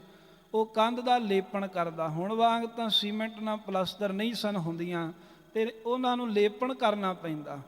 ਲੇਪ ਕਰਦਾ। ਜਦੋਂ ਦੀਵਾਨ ਸਜਦਾ ਪਹਿਲਾਂ ਲੇਪਣ ਕਰਕੇ ਹਟ ਜਾਂਦਾ, ਪਰ ਇੱਕ ਦਿਨ ਲੇਟ ਹੋ ਗਿਆ। ਉਧਰੋਂ ਸਾਹਿਬ ਗੁਰੂ ਕਲਗੀਧਰ ਦੀਵਾਨ 'ਚ ਆ ਗਏ ਤੇ ਉਧਰੋਂ ਉਹ ਲੇਪਣ ਪਿਆ ਕਰੇ, ਨਾਲੇ ਡਰੇ ਵੀ ਤੇ ਡਰਦਾ ਹੈ ਕਿ ਕਿਤੇ ਮਹਾਰਾਜ ਤੇ ਛਿੱਟਾ ਨਾ ਪਵੇ। ਪਰ ਡਰਦੇ ਡਰਦੇ ਕੋ ਸਤਿਗੁਰਾਂ ਦੇ ਚੋਲੇ ਦੇ ਉੱਤੇ ਉਹ ਚਿੱਕੜ ਦੇ ਛਿੱਟੇ ਪੈ ਗਏ। ਕਲਗੀਧਰ ਮਹਾਰਾਜ ਸਾਹਿਬ ਜੀ ਕਹਿਣ ਲੱਗੇ ਵੀ ਇਹਦੇ ਚਪੇੜ ਮਾਰੋ। ਸਤਿਗੁਰਾਂ ਨੇ ਤੇ ਹਾਲਾਂ ਕਿਹਾ ਵੀ ਇਹਦੇ ਤਮਾਚਾ ਮਾਰੋ, ਤੇ ਜਿੰਨੇ ਵੀ ਨਾਲ ਸਿੰਘ ਸਨ ਇੱਕ ਦੂਜੇ ਤੋਂ ਅੱਗੇ ਵੱਧ ਕੇ ਉਸ ਸਿੰਘ ਦੇ ਚਪੇੜਾਂ ਮਾਰੀਆਂ, ਇੰਨੀਆਂ ਕੁ ਮਾਰੀਆਂ ਵੀ ਉਹਦੀ ਦਸਤਾਰ ਵੀ ਲਾਹ ਦਿੱਤੀ, ਉਹਦੇ ਕੇਸ ਵੀ ਖਿਲਰ ਗਏ, ਉਹਨੂੰ ਅਧਮੋਇਆ ਕਰਕੇ ਧਰਤੀ ਤੇ ਸੁੱਟ ਦਿੱਤਾ। ਕਲਗੀਧਰ ਮਹਾਰਾਜ ਸਾਹਿਬ ਬੜੇ ਨਾਰਾਜ਼ ਹੋਏ। ਸਾਹਿਬ ਜੀ ਕਹਿੰਦੇ ਵੀ ਤੁਸੀਂ ਇਹ ਚੰਗਾ ਨਹੀਂ ਕੀਤਾ। ਸਿੱਖ ਦੇ ਦਸਤਾਰ ਉਤਾਰੀ ਹੈ, ਫਿਰ ਉਹਦੇ ਕੇਸਾਂ ਦੇ ਉੱਤੇ ਤੁਸੀਂ ਹੱਥ ਮਾਰੇ ਨੇ। ਕੇਸ ਜਿਹੜੇ ਹਨ ਇਹਨਾਂ ਦੀ ਬੇਅਦਬੀ ਗੁਰੂ ਦੀ ਬੇਅਦਬੀ ਹੈ। ਤੇ ਜੇ ਤੁਸੀਂ ਕਹੋ ਵੀ ਮਹਾਰਾਜ ਅਸੀਂ ਤੁਹਾਡਾ ਹੀ ਵਚਨ ਮੰਨ ਕੇ ਇਹਦੇ ਤਮਾਚਾ ਮਾਰਿਆ, ਚਪੇੜ ਮਾਰੀ ਹੈ, ਤਾਂ ਸਤਿਗੁਰੂ ਸਾਹਿਬ ਜੀ ਕਹਿੰਦੇ ਵੀ ਅਸੀਂ ਤਾਂ ਇੱਕ ਚਪੇੜ ਨੂੰ ਕਿਹਾ ਸੀ, ਤੇ ਜਿਹੜਾ ਪਹਿਲਾਂ ਉੱਠਿਆ ਉਹਨੇ ਮਾਰਤੀ, ਤੇ ਦੂਸਰੇ ਪਿਛਾਂਹ ਹਟ ਜਾਂਦੇ ਵੀ ਮਹਾਰਾਜ ਦਾ ਵਚਨ, ਗੁਰਾਂ ਦਾ ਹੁਕਮ ਪੂਰਾ ਹੋ ਗਿਆ। ਪਰ ਤੁਸੀਂ ਤੇ ਸਾਰਿਆਂ ਨੇ ਜਿਵੇਂ ਕੋਈ ਆਪਣੀ ਕਿੜ ਕੱਢੀ ਹੋਵੇ ਇੱਦਾਂ ਇਹਦੇ ਚਪੇੜਾਂ ਮਾਰੀਆਂ। ਇਹਦੇ ਨਾਲ ਸਤਿਗੁਰੂ ਕਹਿੰਦੇ ਵਧੀਕੀ ਹੋ ਗਈ ਹੈ। ਗੁਰੂ ਮਹਾਰਾਜ ਕੁਝ ਸਮਾਂ ਗੰਭੀਰ ਰਹੇ, ਕਹਿੰਦੇ ਚਲੋ ਹੁਣ ਇੱਦਾਂ ਕਰੋ, ਜੇ ਸਾਡਾ ਹੁਕਮ ਹੀ ਮੰਨਿਆ ਏ, ਇਹਦੇ ਨਾਲ ਵਧੀਕੀ ਹੋਈ ਹੈ, ਕੋਈ ਸਿੱਖ ਇਹਨੂੰ ਆਪਣੀ ਕੰਨਿਆ ਦਿਓ, ਇਹ ਵਿਆਹੁਣ ਯੋਗ ਹੈ, ਇਹਦਾ ਵਿਆਹ ਕਰ ਦਈਏ। ਤੇ ਜਦੋਂ ਮਹਾਰਾਜ ਨੇ ਕਿਹਾ ਨਾ ਵੀ ਤੁਹਾਡੇ 'ਚੋਂ ਕੋਈ ਸਿੱਖ ਆਪਣੀ ਕੰਨਿਆ ਦਿਓ, ਇਸ ਸਿੱਖ ਦੇ ਨਾਲ ਵਿਆਹ ਕਰੀਏ, ਤਾਂ ਉਸ ਵੇਲੇ ਸਾਰਿਆਂ ਦੀਆਂ ਨੀਵੀਆਂ ਪੈ ਗਈਆਂ। ਸਤਿਗੁਰੂ ਕਹਿੰਦੇ ਇਹ ਵੀ ਤੇ ਹੁਣ ਗੁਰੂ ਦਾ ਹੁਕਮ ਹੈ, ਜਦੋਂ ਤਾਂ ਕਿਹਾ ਸੀ ਵੀ ਇਹਦੇ ਚਪੇੜ ਮਾਰੋ, ਮਾਰਨੀ ਇੱਕ ਨੇ ਸੀ, ਸਾਰੇ ਹੀ ਟੁੱਟ ਕੇ ਪੈ ਗਏ। ਹੁਣ ਵੀ ਅਸੀਂ ਹੁਕਮ ਕੀਤਾ ਹੈ ਵੀ ਇਹ ਸਿੱਖ ਨੂੰ ਕੋਈ ਆਪਣੀ ਕੰਨਿਆ ਦੇਵੇ, ਤੇ ਸਭ ਨੇ ਨੀਵੀਆਂ ਪਾ ਲਈਆਂ। ਇੱਕ ਸਿੱਖ ਮਗਰੋਂ ਜੇ ਉੱਠਿਆ ਆਜਬ ਸਿੰਘ ਕੰਧਾਰ ਦੇ ਰਹਿਣ ਵਾਲਾ, ਉਹਨੇ ਕਿਹਾ ਸੀ ਮਹਾਰਾਜ ਮੈਂ ਆਪਣੀ ਬੱਚੀ ਦਾ ਰਿਸ਼ਤਾ ਇਸ ਸਿੰਘ ਨਾਲ ਕਰਦਾ। ਇਸ ਤੋਂ ਬਾਅਦ ਸਤਿਗੁਰੂ ਸਾਹਿਬ ਨੇ ਆਨੰਦ ਕਾਰਜ ਕਰਾਏ ਤੇ ਨਾਲੇ ਸਮਝਾਇਆ ਇਹ, ਕਹਿੰਦੇ ਜਿਹੜਾ ਗੁਰੂ ਹੁਕਮ ਕਰਦਾ ਸਾਰੇ ਹੁਕਮ ਗੁਰੂ ਦੇ ਹੀ ਹੁੰਦੇ ਨੇ। ਤੁਸੀਂ ਆਪਣੇ ਹਿਸਾਬ ਦੇ ਨਾਲ ਇੱਕ ਮੰਨ ਲਿਆ ਤੇ ਇੱਕ ਵਾਰੀ ਚੁੱਪ ਹੋ ਗਏ, ਇਹ ਕਹਿੰਦੇ ਗੁਰਸਿੱਖਾਂ ਵਾਲੀ ਰੀਤ ਨਹੀਂ ਹੈ। ਗੁਰਸਿੱਖ ਮੀਤ ਚਲੋ ਗੁਰ ਚਾਲੀ, ਜੋ ਗੁਰ ਕਹੈ ਸੋਈ ਭਲ ਮੰਨੋ। ਜਿਹੜਾ ਬਚਨ ਗੁਰੂ ਕਰੇ ਉਹਨੂੰ ਭਲਾ ਕਰਕੇ ਮੰਨੇ, ਇਹ ਤਾਂ ਗੁਰਸਿੱਖਾਂ ਦੀ ਮਰਿਆਦਾ ਹੈ। ਇਹ ਸਾਖੀਆਂ ਤੋਂ ਆਪਾਂ ਇਹ ਸਿੱਖਣਾ ਵੀ ਵਾਕਿਆ ਅਸੀਂ ਵੀ ਕਿਤੇ ਹੁਕਮ ਚੁਣ ਕੇ ਤਾਂ ਨਹੀਂ ਮੰਨਦੇ। ਆਹ ਮਹਾਰਾਜ ਸਾਡੇ ਸੂੜ ਕਰਦਾ ਏ, ਇਹ ਅਸੀਂ ਚੂਜ਼ ਕਰ ਲਿਆ ਵੀ ਇਹ ਸਾਡੇ ਵਾਸਤੇ ਹੈ, ਆਹ ਸਾਡੇ ਲਈ ਫਿੱਟ ਨਹੀਂ ਬੈਠਦਾ ਤੇ ਆਹ ਅਸੀਂ ਨਹੀਂ ਕਰ ਸਕਦੇ। ਇੱਦਾਂ ਗੁਰੂ ਸਾਹਿਬ ਦੀਆਂ ਚਲਾਕੀਆਂ ਦੇ ਨਾਲ ਸਾਧ ਸੰਗਤ ਬਖਸ਼ਿਸ਼ਾਂ ਨਹੀਂ ਹੁੰਦੀਆਂ। ਗੁਰੂ ਸਾਹਿਬ ਦੇ ਅੱਗੇ ਤਾਂ ਭੋਲੇ ਭਾਏ ਮਿਲੇ ਰਘੁਰਾਇਆ। ਆਪਾਂ ਪਿਆਰ ਵਿੱਚ ਆਵਾਂਗੇ, ਅੰਦਰੋਂ ਸਰਲ ਸੁਭਾਅ ਨਾਲ ਆਵਾਂਗੇ, ਫੇਰ ਗੁਰੂ ਸਾਹਿਬ ਬਖਸ਼ਿਸ਼ ਕਰਦੇ ਨੇ। ਕਦੀ ਚਲਾਕੀ ਚਤੁਰਾਈ ਦੇ ਨਾਲ ਗੁਰੂ ਨਹੀਂ ਰੀਝਦਾ। ਜਿਹੜਾ ਧਰਮ ਦੇ ਨਾਂ 'ਤੇ ਵਿਖਾਵਾ ਕਰੇ, ਜਿਵੇਂ ਔਰੰਗਜ਼ੇਬ ਆਪਣੇ ਆਪ 'ਚ ਬੜਾ ਵੱਡਾ ਧਰਮੀ ਸੀ, ਉਹਦੇ ਵਰਗਾ ਧਰਮੀ ਹੈ ਹੀ ਨਹੀਂ ਸੀ। ਉਹ ਕਹਿੰਦਾ ਉਹ ਆਪਣੀ ਰੋਟੀ ਵੀ ਜਿਹੜੀ ਸਰਕਾਰੀ ਖਜ਼ਾਨੇ 'ਚੋਂ ਨਹੀਂ ਸੀ ਖਾਂਦਾ। ਟੋਪੀਆਂ ਉਣਦਾ ਹੁੰਦਾ ਸੀ, ਉਹ ਵੇਚ ਕੇ ਕੁਰਾਨ ਲਿਖਦਾ ਸੀ, ਉਹ ਵੇਚ ਕੇ ਤੇ ਉਹਦੇ ਕੁਝ ਜੌਂ ਲੈ ਕੇ ਖਾਂਦਾ। ਤੇ ਉਹ ਮੰਨਦਾ ਸੀ ਵੀ ਮੇਰੇ ਵਰਗਾ ਧਰਮੀ ਕੋਈ ਨਹੀਂ, ਮੈਂ ਇਸਲਾਮ ਦੀ ਬਹੁਤ ਵੱਡੀ ਸੇਵਾ ਕੀਤੀ ਹੈ। ਤੇ ਸਤਿਗੁਰੂ ਸਾਹਿਬ ਨੇ ਜ਼ਫਰਨਾਮੇ 'ਚ ਉਹਨੂੰ ਬੜੀਆਂ ਲਾਹਣਤਾਂ ਪਾਈਆਂ, ਜਿੱਥੇ ਉੱਥੇ ਦੋ ਲਫ਼ਜ਼ ਇਹ ਵੀ ਵਰਤੇ ਸਨ ਵੀ ਔਰੰਗਜ਼ੇਬ ਤੂੰ ਬੜੇ ਗੁਨਾਹ ਕੀਤੇ ਨੇ, ਪਰ ਜੇ ਤੂੰ ਆਖੇ ਵੀ ਪਰਮੇਸ਼ਰ ਜਿਹੜਾ ਏ ਉਹ ਸਤਾਰ ਹੈ, ਸਤਾਰ ਭਾਵ ਪਰਦੇ ਢੱਕਣ ਵਾਲਾ ਏ, ਵੀ ਮੇਰੇ ਵੀ ਗੁਨਾਹ ਢੱਕ ਲਵੇਗਾ, ਮੈਨੂੰ ਬਖਸ਼ ਲਵੇਗਾ, ਤਾਂ ਇਹ ਗੱਲ ਮੰਨ ਲੈ ਵੀ ਪਰਮੇਸ਼ਰ ਜੇ ਸਤਾਰ ਹੈ ਤੇ ਪਰਮੇਸ਼ਰ ਕਹਾਰ ਵੀ ਹੈ। ਭਾਵ ਜੇ ਰੱਬ ਸਤਾਰ ਨਾਮ ਹੈ, ਪਰਦੇ ਢੱਕਦਾ ਬਖਸ਼ਿਸ਼ਾਂ ਕਰਦਾ ਹੈ, ਤੇ ਕਹਾਰ ਨਾਮ ਹੈ, ਪਰਮੇਸ਼ਰ ਕਹਿਰ ਵੀ ਢਾ ਦਿੰਦਾ ਹੈ, ਗੁਜ਼ਾਰ ਦਿੰਦਾ ਹੈ। ਤੇ ਤੂੰ ਆਪਣੇ ਜੀਵਨ 'ਚ ਵੇਖ ਵੀ ਤੂੰ ਸਾਰੀ ਉਮਰ ਲੋਕਾਂ ਦੇ ਪਰਦੇ ਢੱਕੇ ਨੇ ਜਾਂ ਕਿਸੇ ਤੇ ਕਹਿਰ ਕੀਤਾ ਹੈ। ਕਿਉਂਕਿ ਜਿਹੜਾ ਤੇ ਕਿਸੇ ਦੇ ਗੁਨਾਹਾਂ ਦੇ ਪਰਦੇ ਢੱਕਦਾ ਰਿਹਾ, ਉਹਦੇ ਪਰਮੇਸ਼ਰ ਵੀ ਪਰਦੇ ਢੱਕਦਾ ਹੈ। ਤੇ ਜਿਹੜਾ ਦੂਸਰਿਆਂ ਤੇ ਕਹਿਰ ਢਾਉਂਦਾ ਰਿਹਾ, ਦੂਸਰਿਆਂ ਦੇ ਉੱਤੇ ਜ਼ੁਲਮ ਕਰਦਾ ਰਿਹਾ, ਫਿਰ ਪਰਮੇਸ਼ਰ ਵੀ ਉਹਨਾਂ ਤੇ ਕਹਿਰ ਢਾਉਂਦਾ ਹੈ। ਕਿਉਂਕਿ ਸਾਡੀ ਹਾਲਤ ਇਹ ਹੈ, ਸਾਡੇ ਕੋ ਹੋਵੇ ਤਾਂ ਗਲਤੀ ਹੈ, ਦੂਸਰਾ ਕਰੇ ਕਹਿੰਦੇ ਇਹਨੂੰ ਬਖਸ਼ਿਓ ਨਾ। ਹੁਣ ਅਸੀਂ ਕੋਈ ਭੁੱਲ ਕਰ ਲਈਏ ਤੇ ਕਹਿੰਦੇ ਵੀ ਇਹਦੀ ਮਾਫੀ ਮਿਲਣੀ ਚਾਹੀਦੀ ਹੈ। ਕੋਈ ਸਾਹਮਣੇ ਵਾਲਾ ਕਰੇ ਤੇ ਅਸੀਂ ਕਹਿੰਦੇ ਇੱਦਾਂ ਕਿਵੇਂ ਬਖਸ਼ ਦਾਂਗੇ, ਹੁਣ ਨਹੀਂ ਜਾਣ ਦਿੰਦੇ। ਮਹਾਰਾਜ ਸਾਹਿਬ ਜੀ ਦੀ ਬਖਸ਼ਿਸ਼ ਲੈਣ ਦੇ ਲਈ ਸਾਨੂੰ ਸਰਲ ਸੁਭਾਅ ਹੋਣਾ ਪਵੇਗਾ। ਗੁਰੂ ਦੇ ਬੜਾ ਪਰਉਪਕਾਰੀ ਹੈ। ਗੁਰੂ ਸਾਹਿਬ ਬੜੇ ਦਿਆਲੂ ਨੇ। ਸਤਿਗੁਰੂ ਕਲਗੀਧਰ ਮਹਾਰਾਜ ਸਾਹਿਬ ਸੱਚੇ ਪਾਤਸ਼ਾਹ ਤੇ ਜਿਹੜਾ ਕੋਈ ਭੇਖ ਹੀ ਪਾ ਲੈਂਦਾ ਹੈ ਨਾ, ਸਾਧ ਸੰਗਤ ਭੇਖ ਹੀ, ਉਹਨੂੰ ਵੀ ਮਾਣ ਬਖਸ਼ ਦਿੰਦੇ ਨੇ। ਪਰ ਜੇ ਬੰਦੇ ਦੇ ਅੰਦਰ ਦੀਆਂ ਚਲਾਕੀਆਂ ਨਾ ਜਾਣ ਫਿਰ ਤਾਂ ਸਜ਼ਾ ਮਿਲਦੀ ਹੋਈ ਹੈ। ਜਿਵੇਂ ਕਲਗੀਧਰ ਸਾਹਿਬ ਆਨੰਦਪੁਰ ਸਾਹਿਬ ਬਿਰਾਜਮਾਨ ਸਨ ਤੇ ਇਹਦੇ ਨੇੜੇ ਹੀ ਹੈ ਊਨਾ ਸ਼ਹਿਰ। ਉੱਥੇ ਗੁਰੂ ਨਾਨਕ ਸਾਹਿਬ ਜੀ ਦੀ ਬੰਸ ਦੇ ਸਾਹਿਬਜ਼ਾਦੇ ਰਹਿੰਦੇ ਸਨ ਬੇਦੀਆਂ ਦੇ ਵਿੱਚੋਂ। ਉਹਨਾਂ ਬੇਦੀਆਂ ਦੇ ਸਾਹਿਬਜ਼ਾਦਿਆਂ ਦਾ ਇੱਕ ਸੇਵਾਦਾਰ ਸੀ ਸੁਨਾਰ। ਉਹਨੇ ਵੇਖਿਆ ਵੀ ਮੈਂ ਵੀ ਬੇਦੀਆਂ ਵਾਲਾ ਲਿਬਾਸ ਬਣਾ ਕੇ ਤੇ ਕਿਤੇ ਹੋਰ ਦੇਸ਼ ਵਿੱਚ ਜਾ ਕੇ ਪੂਜਾ ਕਰਾਵਾਂ, ਕਿਉਂਕਿ ਇਹਨਾਂ ਦੀ ਤੇ ਪੂਜਾ ਬੜੀ ਹੁੰਦੀ ਹੈ। ਲੋਕ ਗੁਰੂ ਨਾਨਕ ਸਾਹਿਬ ਦੀ ਬੰਸ ਜਾਣ ਕੇ ਆਦਰ ਬੜਾ ਕਰਦੇ ਨੇ। ਇਹਨੇ ਸਾਧ ਸੰਗਤ ਸੇਲੀ ਪਾਲੀ, ਗਲ ਵਿੱਚ ਮਾਲਾ ਪਾ ਕੇ ਜਿੱਦਾਂ ਦਾ ਬੇਦੀਆਂ ਦੇ ਸਾਹਿਬਜ਼ਾਦਿਆਂ ਦਾ ਗੁਰੂ ਨਾਨਕ ਦੇਵ ਮਹਾਰਾਜ ਜੀ ਦੇ ਬੰਸ ਦੇ ਸਾਹਿਬਜ਼ਾਦਿਆਂ ਦਾ ਲਿਬਾਸ ਸੀ, ਇਹਨੇ ਉੱਦਾਂ ਦਾ ਲਿਬਾਸ ਬਣਾ ਲਿਆ। ਜਿੱਥੇ ਜਾਵੇ ਬੜੀ ਪੂਜਾ ਹੋਵੇ, ਕਿਉਂਕਿ ਲੋਕ ਇਸ ਕਰਕੇ ਪੂਜਾ ਕਰਨ ਵੀ ਇਹ ਗੁਰੂ ਨਾਨਕ ਸਾਹਿਬ ਦੀ ਬੰਸ ਦਾ ਇਹ ਦੱਸੇ ਵੀ ਮੈਂ ਉਹਨਾਂ ਦਾ ਸਾਹਿਬਜ਼ਾਦਾ, ਉਹਨਾਂ ਦੀ ਬੰਸ ਵਿੱਚੋਂ ਆ। ਇਹ ਕਰਦਿਆਂ ਕਰਾਉਂਦਿਆਂ ਮਾੜੇ ਕਰਮ ਵੀ ਕਰਦਾ ਸੀ। ਪਰ ਫਿਰ ਆਨੰਦਪੁਰ ਸਾਹਿਬ ਆ ਗਿਆ। ਜਦੋਂ ਆਨੰਦਪੁਰ ਸਾਹਿਬ ਆਇਆ, ਗੁਰੂ ਗੋਬਿੰਦ ਸਿੰਘ ਮਹਾਰਾਜ ਨੇ ਇਹਦਾ ਲਿਬਾਸ ਵੇਖ ਕੇ ਵੀ ਇਹ ਗੁਰੂ ਨਾਨਕ ਸਾਹਿਬ ਜੀ ਦੀ ਬੰਸ ਦੇ ਸਾਹਿਬਜ਼ਾਦਿਆਂ ਵਾਲਾ ਲਿਬਾਸ ਹੈ, ਬਾਹੋਂ ਫੜ ਕੇ ਇਹਨੂੰ ਆਪਣੇ ਪਲੰਘੇ 'ਤੇ ਬਿਠਾ ਲਿਆ ਨਾਲ। ਤੇ ਜਦੋਂ ਮਹਾਰਾਜ ਨੇ ਇਹਨੂੰ ਪਲੰਘੇ 'ਤੇ ਬਿਠਾਇਆ ਨਾ ਭੇਖੀ ਨੂੰ, ਇਹ ਸੋਚਣ ਲੱਗ ਪਿਆ ਵੀ ਲੱਗਦਾ ਹੈ ਵੀ ਗੁਰੂ ਗੋਬਿੰਦ ਸਿੰਘ ਮਹਾਰਾਜ ਨੇ ਵੀ ਮੇਰੇ ਵਾਂਗੂ ਅਡੰਬਰ ਹੀ ਰਚਿਆ, ਵੀ ਜਿੱਦਾਂ ਲੋਕਾਂ ਨੂੰ ਮੈਂ ਪਖੰਡ ਕਰਕੇ ਤੇ ਛਲ ਰਿਹਾ ਏ ਤੇ ਆਪਣੀ ਪੂਜਾ ਕਰਾਉਣਾ, ਇਸੇ ਤਰ੍ਹਾਂ ਇਹ ਗੁਰੂ ਗੋਬਿੰਦ ਸਿੰਘ ਵੀ ਮੇਰੇ ਵਾਂਗੂ ਪਖੰਡੀ ਕਰ ਰਹੇ ਨੇ। ਜੇ ਸੱਚੇ ਹੁੰਦੇ ਤਾਂ ਇਹਨਾਂ ਦੇ ਮੈਨੂੰ ਲਾਗੇ ਨਹੀਂ ਸੀ ਲਾਉਣਾ, ਪਤਾ ਹੈ ਵੀ ਮੈਂ ਪਖੰਡੀ ਹਾਂ। ਇਹਦੇ ਜਦੋਂ ਮਨ ਦੀ ਮਹਾਰਾਜ ਨੇ ਜਾਣੀ ਨਾ, ਤੇ ਸਾਹਿਬ ਕਹਿੰਦੇ ਅਸੀਂ ਤੇ ਤੈਨੂੰ ਆਦਰ ਦਿੱਤਾ ਸੀ ਵੀ ਗੁਰੂ ਨਾਨਕ ਸਾਹਿਬ ਦੇ ਸਾਹਿਬਜ਼ਾਦੇ ਵਰਗਾ ਤੂੰ ਲਿਬਾਸ ਹੀ ਪਾਇਆ ਹਾਲਾਂ, ਵੀ ਇਸ ਕਰਕੇ ਆਦਰ ਦਿੱਤਾ, ਤੇਰੇ ਭੇਖ ਕਰਕੇ ਹੀ, ਤੇਰੇ ਲਿਬਾਸ ਕਰਕੇ। ਪਰ ਤੇਰੇ ਕੋ ਕਹਿੰਦੇ ਹਜਮ ਨਹੀਂ ਹੋਇਆ ਸਤਿਕਾਰ। ਸਿੰਘਾਂ ਨੂੰ ਕਹਿੰਦੇ ਵੀ ਫੜੋ ਇੱਕ ਵਾਰ ਤੇ ਇਹਦੀ ਕਰੋ ਸੇਵਾ, ਇਹਨੂੰ ਹੌਲਾ ਕਰੋ ਥੋੜ੍ਹਾ ਜਿਹਾ ਪਖੰਡੀ ਨੂੰ।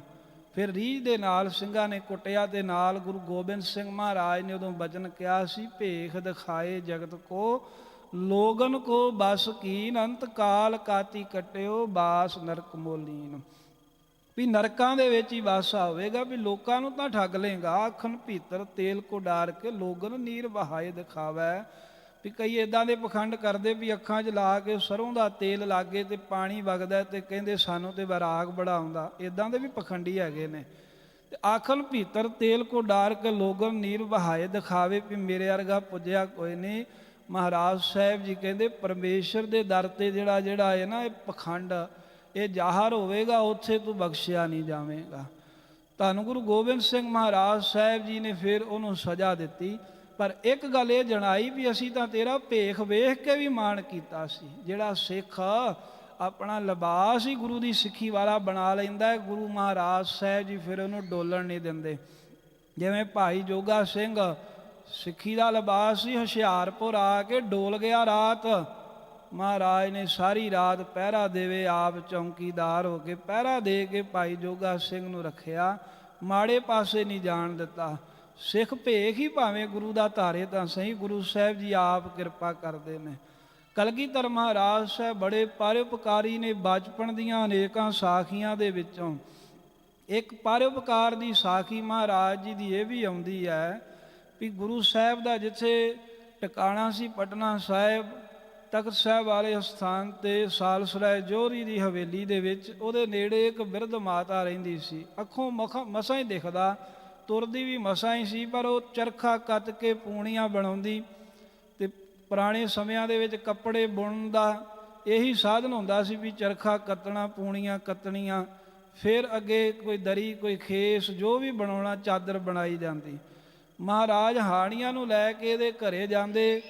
ਇਹਦੇ ਵਿਹੜੇ ਦੇ ਵਿੱਚ ਜਿੰਨੀਆਂ ਕੁ ਪੂਣੀਆਂ ਇਹਨੇ ਕੱਤੀਆਂ ਹੁੰਦੀਆਂ ਉਹ ਖਿਲਾਰ ਕੇ ਤੇ ਕੋਠੇ 'ਤੇ ਚੜ੍ਹ ਜਾਣਾ। ਮਾਈ ਨੇ ਮਗਰ ਮਗਰ ਭੱਜਣਾ। ਉਹ ਹੁਣ ਬੱਚੇ ਤੇਜ਼ ਹੁੰਦੇ ਆ, ਮਾਈ ਬਿਰਧ ਹੈ ਤੇ ਕਾਬੂ ਨਾ ਆਉਣਾ। ਬੜਾ ਉਹਨੇ ਦੁਖੀ ਹੋਣਾ। ਇੱਕ ਦਿਨ ਮਹਾਰਾਜ ਸਾਹਿਬ ਜੀ ਦੇ ਮਗਰ ਸਿਟੀ ਲੈ ਕੇ, ਸੋਟੀ ਲੈ ਕੇ ਭੱਜੀ। ਸਤਿਗੁਰਾਂ ਨੇ ਇਹਦੀਆਂ ਸਾਰੀਆਂ ਪੂਣੀਆਂ ਖਿਲਾਰ ਦਿੱਤੀਆਂ, ਇੱਧਰ ਉੱਧਰ ਖਿੱਦੋ ਖਿਲਾਰ ਦਿੱਤੇ। ਤੇ ਮਗਰ ਦੌੜਦੀ ਆਉਂਦੀ, ਨਾਲੇ ਮਾਈ ਕਹਿੰਦੀ ਹੈ ਵੀ ਆਹ ਸੋਟੀ ਦੇ ਨਾਲ ਮੈਂ ਤੇਰੀ ਮਾਤਾ ਦੇ ਕੋਲੋਂ ਤੈਨੂੰ ਕਟਾਵਾਂਗੀ। ਇਹ ਵੀ ਨਹੀਂ ਆਂਦੀ ਵੀ ਮੈਂ ਕੁੱਟਾਂਗੀ ਤੈਨੂੰ, ਹੇ ਗੋਬਿੰਦ ਰਾਏ, ਹੇ ਲਾਲ ਠਹਿਰ ਜਾ, ਮੈਂ ਤੇਰੀ ਮਾਤਾ ਦੇ ਕੋਲੋਂ ਅੱਜ ਤੇਰੀ ਸ਼ਿਕਾਇਤ ਲਾਵਾਂਗੀ। ਘਰੇ ਗਈ, ਮਹਾਰਾਜ ਅੱਗੇ ਅੱਗੇ ਭੱਜ ਕੇ ਮਾਂ ਗੁਜਰੀ ਦੇ ਕੋਲ ਚਲੇ ਗਏ। ਮਾਈ ਜੋ ਬਿਰਧ ਸੀ ਜਾ ਕੇ ਉਲਾਮਾ ਦਿੰਦੀ ਹੈ, ਮਾਤਾ ਗੁਜਰੀ ਵੇਖ ਲਾ ਤੇਰੇ ਲਾਲ ਦੀ ਕਰਤੂਤ, ਇਹ ਨੇਤੀ ਆਪਣੇ ਹਾਣੀਆਂ ਨੂੰ ਲੈ ਕੇ ਆਉਂਦਾ ਏ। ਮੈਂ ਗਰੀਬਣ ਦੀਆਂ ਜਿਹੜੀਆਂ ਕੱਤੀਆਂ ਹੋਈਆਂ ਪੂਣੀਆਂ ਹਨ ਉਹਨਾਂ ਨੂੰ ਖਿਲਾਰ ਦਿੰਦਾ ਏ ਵਿਹੜੇ ਦੇ ਵਿੱਚ, ਫਿਰ ਮੈਨੂੰ ਸਤਾਉਂਦਾ ਹੈ, ਕਦੀ ਕੋਠੇ 'ਤੇ ਟੱਪਦਾ ਹੈ ਹਾਣੀਆਂ ਨੂੰ ਲੈ ਕੇ, ਤੇ ਕਦੀ ਇਹ ਮੈਨੂੰ ਇੱਦਾਂ ਚੜਾਉਂਦਾ ਹੈ, ਦੁਖੀ ਕਰਦਾ ਏ, ਇਹਨੂੰ ਤੂੰ ਹਟਾ ਲਾ। ਤੇ ਮਾਂ ਗੁਜਰੀ ਜਿਹੜੀ ਸੀ, ਗੁਰੂ ਤੇਗ ਬਹਾਦਰ ਸਾਹਿਬ ਦਾ ਬਚਨ ਸੀ ਵੀ ਗੋਬਿੰਦ ਰਾਏ ਨੂੰ ਝਿੜਕਣਾ ਨਹੀਂ। ਉਹ ਬਚਨ ਮੰਨਦਿਆਂ ਸਤਿਗੁਰਾਂ ਨੂੰ ਤਾਂ ਕੁਝ ਕਿਹਾ ਨਾ, ਪਰ ਉਸ ਵੇਲੇ ਕੁਝ ਚੰਗੇ ਬਸਤਰ ਮੰਗਾਏ, ਥੋੜ੍ਹੀ ਜਿਹੀ ਮਾਇਆ ਲਿਆਂਦੀ, ਤੇ ਮਾਇਆ ਜਿਹੜੀ ਆ ਉਹ ਮਾਤਾ ਨੂੰ ਦਿੱਤੀ, ਬਸਤਰ ਦਿੱਤੇ। ਕਈ ਵਾਰਾਂ ਇੱਦਾਂ ਹੋਇਆ, ਤੇ ਜਦੋਂ ਮਾਇਆ ਦਿੱਤੀ, ਬਸਤਰ ਦਿੱਤੇ, ਤੇ ਉਹ ਬਿਰਧ ਮਾਤਾ ਗਰੀਬਣ ਸੀ, ਉਹ ਖੁਸ਼ ਹੋ ਗਈ, ਫਿਰ ਅਸੀਸਾਂ ਦੇਣ ਲੱਗ ਪਈ ਵੀ ਮਾਤਾ ਗੁਜਰੀ ਤੇਰਾ ਜਿਹੜਾ ਇਹ ਲਾਲ ਹੈ ਇਹ ਲੰਮੀਆਂ ਉਮਰਾਂ ਮਾਣੇ, ਮੈਨੂੰ ਕਿਹੜਾ ਨਹੀਂ ਚੰਗਾ ਲੱਗਦਾ, ਇਹਨੇ ਕਿਹੜਾ ਅੱਜ ਪਹਿਲੀ ਵਾਰ ਸਤਾਇਆ, ਇਹਦਾ ਤਾਂ ਨਿੱਤ ਦਾ ਕੰਮ ਹੈ, ਪਰ ਅੱਜ ਪਤਾ ਨਹੀਂ ਮੈਂ ਉਲਾਮਾ ਲੈ ਕੇ ਮਾਂ ਤੇਰੇ ਕੋਲ ਕਿਵੇਂ ਆ ਗਈ। ਪਰ ਕੋਈ ਨਹੀਂ, ਇਹਨੂੰ ਰੋਕੀ ਨਾ, ਜੇ ਇਹ ਘਰ ਦੇ ਵਿੱਚ ਆ ਕੇ ਸ਼ਰਾਰਤਾਂ ਨਹੀਂ ਕਰਦਾ ਤੇ ਮਾਂ ਮੇਰਾ ਵੀ ਚਿੱਤ ਨਹੀਂ ਲੱਗਦਾ। ਜੇ ਇਹ ਮੇਰੇ ਗੋਬਿੰਦ ਰਾਏ ਇਹ ਲਾਲ ਤੇਰਾ ਮੇਰੇ ਕੋਠੇ 'ਤੇ ਨਹੀਂ ਟੱਪੂਗਾ, ਜੇ ਮੇਰੀਆਂ ਪੂਣੀਆਂ ਨਹੀਂ ਖਿਲਾਰੂਗਾ, ਮੈਨੂੰ ਸਤਾਊਗਾ ਨਹੀਂ, ਤੇ ਮੇਰਾ ਬਿਰਧ ਦਾ ਵੀ ਜਿਹੜਾ ਜੀ ਨਹੀਂ ਉਹ ਲੱਗਣਾ, ਇਹਨੂੰ ਰੋਕੀ ਨਾ ਮੇਰੇ ਪਾਸ ਆਉਣ ਤੋਂ। ਉਹ ਮਾਈ ਖੁਸ਼ ਹੋ ਕੇ ਚਲੇ ਗਈ। ਤੇ ਮਗਰੋਂ ਮਾਤਾ ਗੁਜਰੀ ਜੀ ਨੇ ਪੁੱਛਿਆ, ਲਾਲ ਜੀ ਤੁਸੀਂ ਬੜੇ ਸਿਆਣੇ ਹੋ, ਪਰ ਤੁਸੀਂ ਇੱਦਾਂ ਕਿਉਂ ਕਰਦੇ ਹੋ, ਇਹਦਾ ਕੀ ਕਾਰਨ ਹੈ? ਤਾਂ ਸਤਿਗੁਰੂ ਮਹਾਰਾਜ ਸਾਹਿਬ ਜੀ ਕਹਿਣ ਲੱਗੇ, ਮਾਤਾ ਮੈਨੂੰ ਪਤਾ ਹੈ ਵੀ ਮੇਰੀ ਮਾਂ ਬੜੀ ਉਦਾਰ ਹੈ, ਬੜੀ ਖੁੱਲ੍ਹ ਦਿਲੀ ਹੈ, ਮੈਨੂੰ ਇਸ ਗੱਲ ਦਾ ਵੀ ਪਤਾ ਹੈ ਵੀ ਉਹ ਗਰੀਬਣੀ ਦੀ ਹਾਲਤ ਬੜੀ ਮਾੜੀ ਹੈ। ਉਹ ਸਾਰਾ ਦਿਨ ਲੱਗੀ ਰਹਿੰਦੀ, ਦੇਖਦਾ ਉਹਨੂੰ ਹੈ ਨਹੀਂ, ਤੇ ਪੂਣੀਆਂ ਕੱਤਦੀ ਹੈ, ਕੋਈ ਆਨਾ ਦੋ ਆਨੇ ਬਾਜ਼ਾਰ 'ਚੋਂ ਵੱਟਦੀ ਹੋਵੇਗੀ, ਮੈਂ ਇਸ ਕਰਕੇ ਉਹਦੀਆਂ ਪੂਣੀਆਂ ਖਿਲਾਰ ਆਉਣਾ ਵੀ ਉਹ ਲਾਮਾ ਲੈ ਕੇ ਤੇਥੋਂ ਆਊਗੀ। ਤੇ ਮਾਤਾ ਜਦੋਂ ਤੁਹਾਡੇ ਕੋਲ ਆਉਂਦੀ ਆ ਤੇ ਤੁਸੀਂ ਉਹਨੂੰ ਸੈਂਕੜੇ ਰੁਪਈਏ ਦੇ ਕੇ ਉਹਦੀਆਂ ਝੋਲੀਆਂ ਭਰ ਦਿੰਦੇ ਹੋ। ਮੈਂ ਤਾਂ ਉਸ ਬਿਰਧ ਮਾਤਾ ਨੂੰ ਸਤਾਉਂਦਾ ਨਹੀਂ, ਮੈਂ ਤਾਂ ਉਹਦੀ ਗਰੀਬਣ ਦੀ ਗਰੀਬੀ ਦੂਰ ਕਰਦਾ, ਉੱਥੇ ਪਰਉਪਕਾਰ ਕਰਦਾ। ਤੇ ਮਾਤਾ ਜੀ ਬੜੇ ਖੁਸ਼ ਹੋਏ ਵੀ ਮੇਰਾ ਲਾਲ ਹਾਲਾਂ ਉਮਰ 4-5 ਵਰ੍ਹਿਆਂ ਦੀ ਹੈ, ਛੋਟੀ ਉਮਰ ਤੇ ਗਰੀਬਾਂ ਤੇ ਪਰਉਪਕਾਰ ਕਰਨ ਲੱਗ ਪਿਆ। ਗੁਰੂ ਸਾਹਿਬ ਦੀਆਂ ਖੇਡਾਂ ਵੀ ਪਰਉਪਕਾਰ ਦੇ ਲਈ ਹੁੰਦੀਆਂ ਸਨ। ਮਹਾਰਾਜ ਕਲਗੀਧਰ ਸਾਹਿਬ ਦੇ ਜਿੰਨੇ ਵੀ ਕੌਤਕ ਹੋਏ, ਸਾਧ ਸੰਗਤ ਸਾਰਿਆਂ ਦਾ ਭਲਾ ਕਰਨ ਵਾਸਤੇ। ਜਿਵੇਂ ਇਹ ਤਾਂ ਆਪਾਂ ਜਾਣਦੇ ਹਾਂ ਵੀ ਸਤਿਗੁਰੂ ਗਲੇਲਾਂ ਦੇ ਨਾਲ ਘੜੇ ਤੋੜਦੇ ਸਨ ਪਾਣੀ ਭਰਨ ਆਈਆਂ ਬੀਬੀਆਂ ਦੇ। ਉਹ ਪਿੱਤਲ ਦੀਆਂ ਗਾਗਰਾਂ ਲਿਆਈਆਂ ਤੇ ਮਹਾਰਾਜ ਤੀਰ ਦੇ ਨਾਲ ਤੋੜਨ ਲੱਗ ਪਏ। ਕੋਈ ਨਵ ਵਿਆਹੀ ਆਈ ਬੀਬੀ ਤੀਰ ਮਾਰਿਆ ਤੇ ਉਹਦੇ ਜਿਹੜੀ ਗਾਗਰ ਪਾਣੀ ਦੀ ਭਰੀ ਹੋਈ ਸੀ ਪਿੱਤਲ ਦੀ, ਉਹ ਆਰ ਪਾਰ ਹੋ ਗਿਆ। ਹੁਣ ਲੋਹੇ ਦਾ ਤੀਰ ਆ, ਪਾਣੀ ਰੁੜ ਗਿਆ, ਲੀੜੇ ਭਿੱਜ ਗਏ। ਲਾਮਾ ਲੈ ਕੇ ਆਈ ਮਾਂ, ਤੇਰੇ ਪੁੱਤ ਨੇ ਵੇਖ ਲੈ ਮੇਰਾ ਕੀ ਹਾਲ ਕੀਤਾ ਈ। ਤੇ ਮਾਤਾ ਗੁਜਰੀ ਜੀ ਉਸ ਵੇਲੇ ਥੋੜਾ ਜਿਹਾ ਨਾਰਾਜ਼ ਹੋਏ ਵੀ ਲਾਲ ਜੀ ਇਦਾਂ ਕਿਉਂ ਕਰਦੇ ਹੋ, ਉਹਦਾ ਕਿਉਂ ਪਾਣੀ ਰੋੜਿਆ ਏ। ਤੇ ਸਤਿਗੁਰੂ ਮਹਾਰਾਜ ਕਹਿੰਦੇ ਮਾਂ ਇਹਨੂੰ ਕਹਿ ਗਾਗਰ ਲਾ ਕੇ ਤਾਂ ਵੇਖ ਪਹਿਲਾਂ। ਉਹ ਕਹਿੰਦੀ ਗਾਗਰ 'ਚ ਕੀ ਆ, ਉਹਦੇ ਖਾਲੀ ਆ, ਸਾਰਾ ਪਾਣੀ ਰੋੜ ਦਿੱਤਾ ਤੀਰ ਮਾਰ ਕੇ ਤੁਸੀਂ। ਕਹਿੰਦੇ ਉਤਾਰ ਕੇ ਤਾਂ ਵੇਖ। ਜਦੋਂ ਉਤਾਰ ਕੇ ਵੇਖਿਆ ਤੇ ਉਹਦੇ ਵਿੱਚ ਸੱਪ ਸੀ। ਮਹਾਰਾਜ ਕਹਿੰਦੇ ਜੇ ਸੱਪ ਵਾਲਾ ਪਾਣੀ ਘਰੇ ਖੜਦੀ, ਇਹ ਸਾਰੇ ਪੀਂਦੇ, ਇਹ ਮਰਦੇ। ਤੀਰ ਮਾਰ ਕੇ ਅਸੀਂ ਇਹਦਾ ਭਲਾ ਕੀਤਾ ਹੈ ਕਿ ਇਹਦਾ ਨੁਕਸਾਨ ਕੀਤਾ ਹੈ। ਉਸ ਵੇਲੇ ਬਹੁਤ ਮਾਂ ਖੁਸ਼ ਹੋਈ। ਉਹ ਬੀਬੀ ਦਾ ਵੀ ਸਿਰ ਝੁਕ ਗਿਆ। ਪਰ ਫਿਰ ਵੀ ਕਈ ਜਿਹੜੀਆਂ ਅਲਾਮਾ ਦਿੰਦੀਆਂ, ਮਾਤਾ ਨੇ ਹਾਰ ਕੇ ਕਹਿ ਦਿੱਤਾ ਵੀ ਇਹ ਪਾਣੀ ਜਿਹੜਾ ਇਹ ਗੁਰੂ ਨਾਨਕ ਸਾਹਿਬ ਇਹ ਖਾਰਾ ਹੀ ਹੋ ਜਾਵੇ, ਇਹ ਪਾਣੀ ਕੌੜਾ ਹੋ ਜਾਵੇ। ਮਾਤਾ ਜੀ ਦੀ ਅਰਦਾਸ ਦੇ ਨਾਲ ਪਾਣੀ ਕੌੜਾ ਹੋ ਗਿਆ। ਫਿਰ ਕਹਿੰਦੀਆਂ ਮਾਂ ਸਾਨੂੰ ਕਿਹੜਾ ਤੇਰਾ ਲਾਲ ਚੰਗਾ ਨਹੀਂ ਲੱਗਦਾ, ਤੂੰ ਪਾਣੀ ਮਿੱਠਾ ਕਰ ਦੇ। ਕਹਿੰਦੀ ਹੁਣ ਮੈਂ ਨਹੀਂ ਕਰ ਸਕਦੀ, ਹੁਣ ਤਾਂ ਇਹਨਾਂ ਨੂੰ ਹੀ ਬੇਨਤੀ ਕਰ, ਇਹੀ ਕਰ ਸਕਦੇ ਨੇ। ਗੁਰੂ ਸਾਹਿਬ ਜੀ ਨੂੰ ਕਹਿੰਦੇ ਵੀ ਪਾਣੀ ਮਿੱਠਾ ਕਰ ਦਿਓ, ਅਸੀਂ ਇਸ ਬਹਾਨੇ ਇੱਥੇ ਆ ਕੇ ਦਰਸ਼ਨ ਤਾਂ ਤੁਹਾਡੇ ਕਰ ਲੈਂਦੇ ਹਾਂ। ਸਾਹਿਬ ਕਹਿੰਦੇ ਹੁਣ ਪਾਣੀ ਮਿੱਠਾ ਮੈਂ ਵੀ ਨਹੀਂ ਕਰ ਸਕਦਾ। ਕਹਿੰਦੇ ਫੇਰ ਕਹਿੰਦੇ ਮੇਰਾ ਖਾਲਸਾ ਆਇਆ ਕਰੂਗਾ ਇੱਥੇ, ਤੇ ਜਦੋਂ ਸਮਾਂ ਪਾ ਕੇ ਉਦੋਂ ਇਹ ਖੂਹ ਦਾ ਜਲ ਵੀ ਮਿੱਠਾ ਹੋ ਜਾਏਗਾ। ਪੁਰਾਣੇ ਜਿਹੜੇ ਗੁਰਮੁਖ ਦੱਸਦੇ ਆ, ਪਹਿਲਾਂ ਪਾਣੀ ਉਸ ਖੂਹ ਦਾ ਕੌੜਾ ਹੁੰਦਾ ਸੀ ਜਿੰਨਾ ਚਿਰ ਵਗਦਾ ਰਿਹਾ ਖੂਹ, ਤੇ ਸਮਾਂ ਪਾ ਕੇ ਜਿਉਂ-ਜਿਉਂ ਸੰਗਤਾਂ ਉੱਥੇ ਜਾਣ ਲੱਗ ਪਈਆਂ ਉਹ ਖੂਹ ਦਾ ਜਲ ਫੇਰ ਮਿੱਠਾ ਹੋ ਗਿਆ ਸੀ। ਕਲਗੀਧਰ ਮਹਾਰਾਜ ਸਾਹਿਬ ਸੱਚੇ ਪਾਤਸ਼ਾਹ, ਜਿਨ੍ਹਾਂ ਨੂੰ ਕਹਿੰਦੇ ਨੇ ਨਾਸਰੋ ਮਨਸੂਰ ਗੁਰੂ ਗੋਬਿੰਦ ਸਿੰਘ, ਮਦਦ ਕਰਨ ਵਾਲੇ ਵੀ ਨੇ। ਨਾਸਰੋ ਤੋਂ ਭਾਵ ਹੁੰਦਾ ਹੈ ਮਦਦ ਕਰਨ ਵਾਲਾ, ਮਨਸੂਰ ਤੋਂ ਭਾਵ ਹੈ ਜਿਹਦੀ ਮਦਦ ਹੋਵੇ। ਕਹਿੰਦੇ ਮਦਦ ਕਰਨ ਵਾਲਾ ਵੀ ਪਾਤਸ਼ਾਹ ਆਪ ਹੈ, ਤੇ ਜਿਹਦੀ ਮਦਦ ਹੋ ਰਹੀ ਹੈ ਉਹਦੇ ਵਿੱਚ ਵੀ ਆਪ ਬੈਠਾ। ਨਾਸਰੋ ਮਨਸੂਰ ਗੁਰੂ ਗੋਬਿੰਦ ਸਿੰਘ, ਇਸ ਦੀ ਮਨਜ਼ੂਰ ਗੁਰੂ ਗੋਬਿੰਦ ਸਿੰਘ, ਤੇ ਫਿਰ ਰੱਬ ਵੱਲੋਂ ਮਨਜ਼ੂਰ ਹੈ, ਭਾਵ ਪਰਮੇਸ਼ਰ ਦਾ ਹੀ ਰੂਪ ਹੈ ਗੁਰੂ ਗੋਬਿੰਦ ਸਿੰਘ ਮਹਾਰਾਜ। ਸਤਿਗੁਰਾਂ ਨੇ ਆਪਣੀ ਬਾਣੀ ਦੇ ਵਿੱਚ ਆਪ ਕਿਹਾ ਹੈ ਨਾ ਵੀ ਅਕਾਲ ਪੁਰਖ ਵਾਹਿਗੁਰੂ ਨੇ ਮੈਨੂੰ ਸੰਸਾਰ ਦੇ ਵਿੱਚ ਭੇਜਿਆ ਏ, ਵੀ ਪਰਮੇਸ਼ਰ ਦੇ ਹੁਕਮ ਦੇ ਨਾਲ ਆਇਆ ਏ। ਚੇਤਨਾ ਭਇਓ ਹਮਰੋ ਆਵਣ ਕੈ, ਚੁਭੀ ਰਹੀ ਸੁਰਤ ਪ੍ਰਭ ਚਰਨਨ ਹੈ। ਜਿਉਂ ਤਿਉਂ ਜਿਵੇਂ ਕਿਵੇਂ ਕਰਕੇ ਮਹਾਰਾਜ ਪਰਮੇਸ਼ਰ ਨੇ ਸਾਨੂੰ ਇਸ ਲੋਕ ਦੇ ਵਿੱਚ ਭੇਜਿਆ ਹੈ ਕਿ ਜਾ ਕੇ ਧਰਮ ਚਲਾਵੋ। ਇਸ ਕਰਕੇ ਏਸ ਦੀ ਮਨਜ਼ੂਰ ਗੁਰੂ ਗੋਬਿੰਦ ਸਿੰਘ, ਹੱਕ ਕਰਾ ਗੰਜ਼ੂਰ ਗੁਰੂ ਗੋਬਿੰਦ ਸਿੰਘ, ਜੁਮਲਾ ਫੈਜ਼ੇ ਨੂਰ ਗੁਰੂ ਗੋਬਿੰਦ ਸਿੰਘ। ਹੱਕ ਕਹਿੰਦੇ ਨੇ ਸੱਚ, ਰਾਹ ਦਾ ਭਾਵ ਹੈ ਦਾ, ਹੱਕ ਕਰਾ ਗੰਜ਼ੂਰ ਗੁਰੂ ਗੋਬਿੰਦ ਸਿੰਘ। ਸਤਿਗੁਰੂ ਜੀ ਕੈਸੇ ਨੇ ਜੁਮਲਾ ਫੈਜ਼ੇ ਨੂਰ ਗੁਰੂ ਗੋਬਿੰਦ ਸਿੰਘ। ਕਹਿੰਦੇ ਸਾਰੀਆਂ ਜਿਹੜੀਆਂ ਬਖਸ਼ਾਂ ਨੇ, ਜਿੰਨਾ ਵੀ ਤੇਜ ਪ੍ਰਤਾਪ ਹੈ ਕੁੱਲ ਜਹਾਨ ਦਾ, ਜਿੰਨਾ ਵੀ ਨੂਰ ਹੈ ਉਹ ਗੁਰੂ ਗੋਬਿੰਦ ਸਿੰਘ ਮਹਾਰਾਜ ਦੇ ਸਰੂਪ ਦੇ ਵਿੱਚ ਸਮਾਇਆ ਹੋਇਆ ਹੈ। ਸ਼ਾਹੇ ਸ਼ਹਿਨਸ਼ਾਹ ਗੁਰੂ ਗੋਬਿੰਦ ਸਿੰਘ, ਹੱਕ ਹੱਕ ਆਗਾ ਗੁਰੂ ਗੋਬਿੰਦ ਸਿੰਘ, ਸ਼ਾਹੇ ਸ਼ਹਿਨਸ਼ਾਹ ਗੁਰੂ ਗੋਬਿੰਦ ਸਿੰਘ। ਸੱਚੇ ਰੱਬ ਦੇ ਜਾਣਕਾਰ ਨੇ ਗੁਰੂ ਗੋਬਿੰਦ ਸਿੰਘ ਮਹਾਰਾਜ।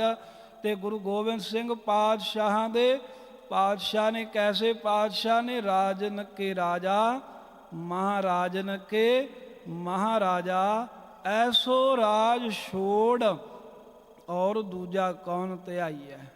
ਗੁਰੂ ਕਲਗੀਧਰ ਮਹਾਰਾਜ ਦੀ ਸਰਕਾਰ ਨੂੰ ਛੱਡ ਕੇ ਹੋਰ ਕਿਹਦੇ ਅੱਗੇ ਜਾ ਕੇ ਹੱਥ ਅੱਡੀਏ। ਜੇ ਸਿੱਖ ਨੇ ਹੱਥ ਅੱਡਣੇ ਨੇ ਤੇ ਉਹ ਵੀ ਗੁਰੂ ਗੋਬਿੰਦ ਸਿੰਘ ਮਹਾਰਾਜ ਸੱਚੇ ਪਾਤਸ਼ਾਹ ਦੇ ਅੱਗੇ ਅੱਡਣੇ ਨੇ। ਗੁਰੂ ਸਾਹਿਬ ਜੀ ਬੜੇ ਬਖਸ਼ਿੰਦ ਹਨ। ਗੁਰੂ ਕਲਗੀਧਰ ਮਹਾਰਾਜ ਜੀ ਬਹੁਤ ਹੀ ਦਿਆਲੂ ਤੇ ਕਿਰਪਾਲੂ ਹਨ। ਸਤਿਗੁਰੂ ਸਾਹਿਬ ਜੀ ਦੇ ਪ੍ਰਕਾਸ਼ ਦੇ ਨਾਲ ਸੰਬੰਧਿਤ ਜੋ ਸਾਖੀ ਹੈ ਉਹ ਕਹਿ ਕੇ ਆਪਾਂ ਸਮਾਪਤੀ ਕਰ ਦੇਣੀ ਹੈ। ਸਾਧ ਸੰਗਤ ਜੀ, ਗੁਰੂ ਗੋਬਿੰਦ ਸਿੰਘ ਮਹਾਰਾਜ ਸੱਚੇ ਪਾਤਸ਼ਾਹ ਜੀ ਦਾ ਜੋ ਪ੍ਰਕਾਸ਼ ਅੱਜ ਦੇ ਦਿਨ ਅੰਮ੍ਰਿਤ ਵੇਲੇ ਪਟਨਾ ਸਾਹਿਬ ਦੀ ਧਰਤੀ ਤੇ ਹੋਇਆ, ਪੋਹ ਸੁਦੀ 7ਵੀਂ 23 ਪੋਹ ਦਿਨ ਐਤਵਾਰ 1723 ਬਿਕਰਮੀ ਸੰਮਤ, ਵਾਰ ਵੀ ਇਹੀ ਸੀ।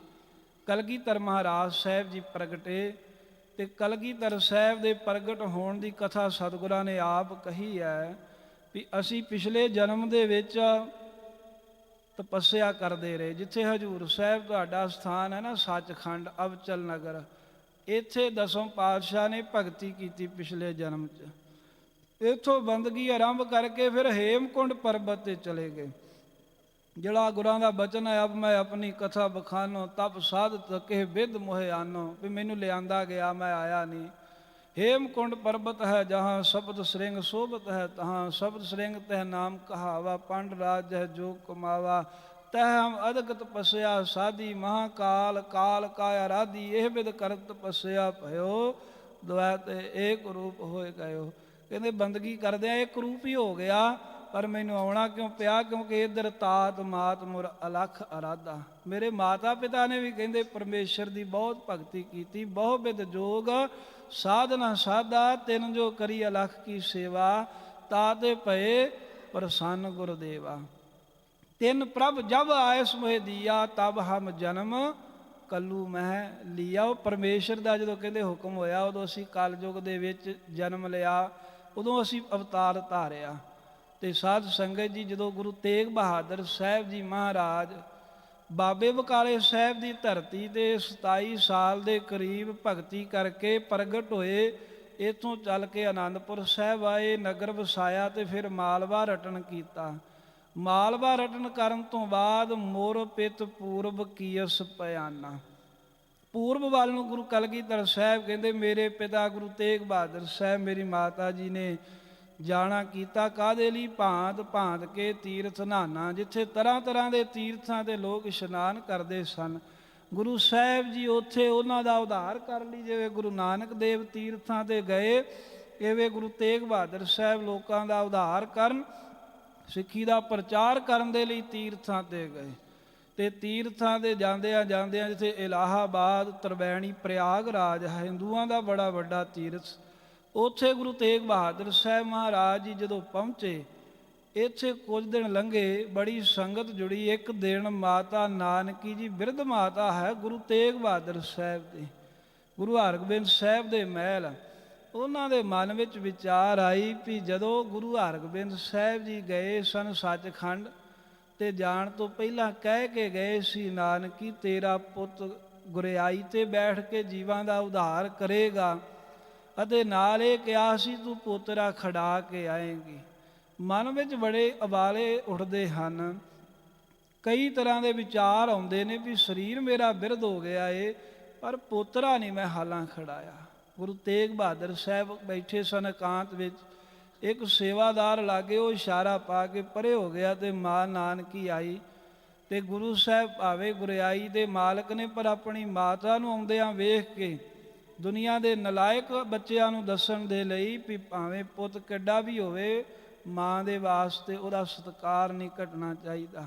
ਮਹਾਰਾਜ ਉੱਠ ਖਲੋਤੇ, ਅੱਗੇ ਹੋਏ, ਚਰਨਾਂ ਤੇ ਨਮਸਕਾਰ ਕੀਤੀ। ਮਾਤਾ ਜੀ ਕੋਈ ਕਾਰਜ ਸੀ ਤਾਂ ਮੈਨੂੰ ਹੁਕਮ ਕਰ ਦਿੰਦੇ, ਸੁਨੇਹਾ ਭੇਜ ਦਿੰਦੇ, ਮੈਂ ਚੱਲ ਕੇ ਆ ਜਾਂਦਾ, ਤੁਸੀਂ ਕਿਉਂ ਖੇਚਲ ਕੀਤੀ ਹੈ? ਤੇ ਮਾਤਾ ਕਹਿੰਦੀ ਹੈ ਵੀ ਮੈਂ ਕੁਝ ਲੈਣਾ, ਇਸ ਕਰਕੇ ਮੇਰਾ ਆਪ ਚੱਲ ਕੇ ਆਉਣਾ ਹੀ ਬਣਦਾ ਸੀ।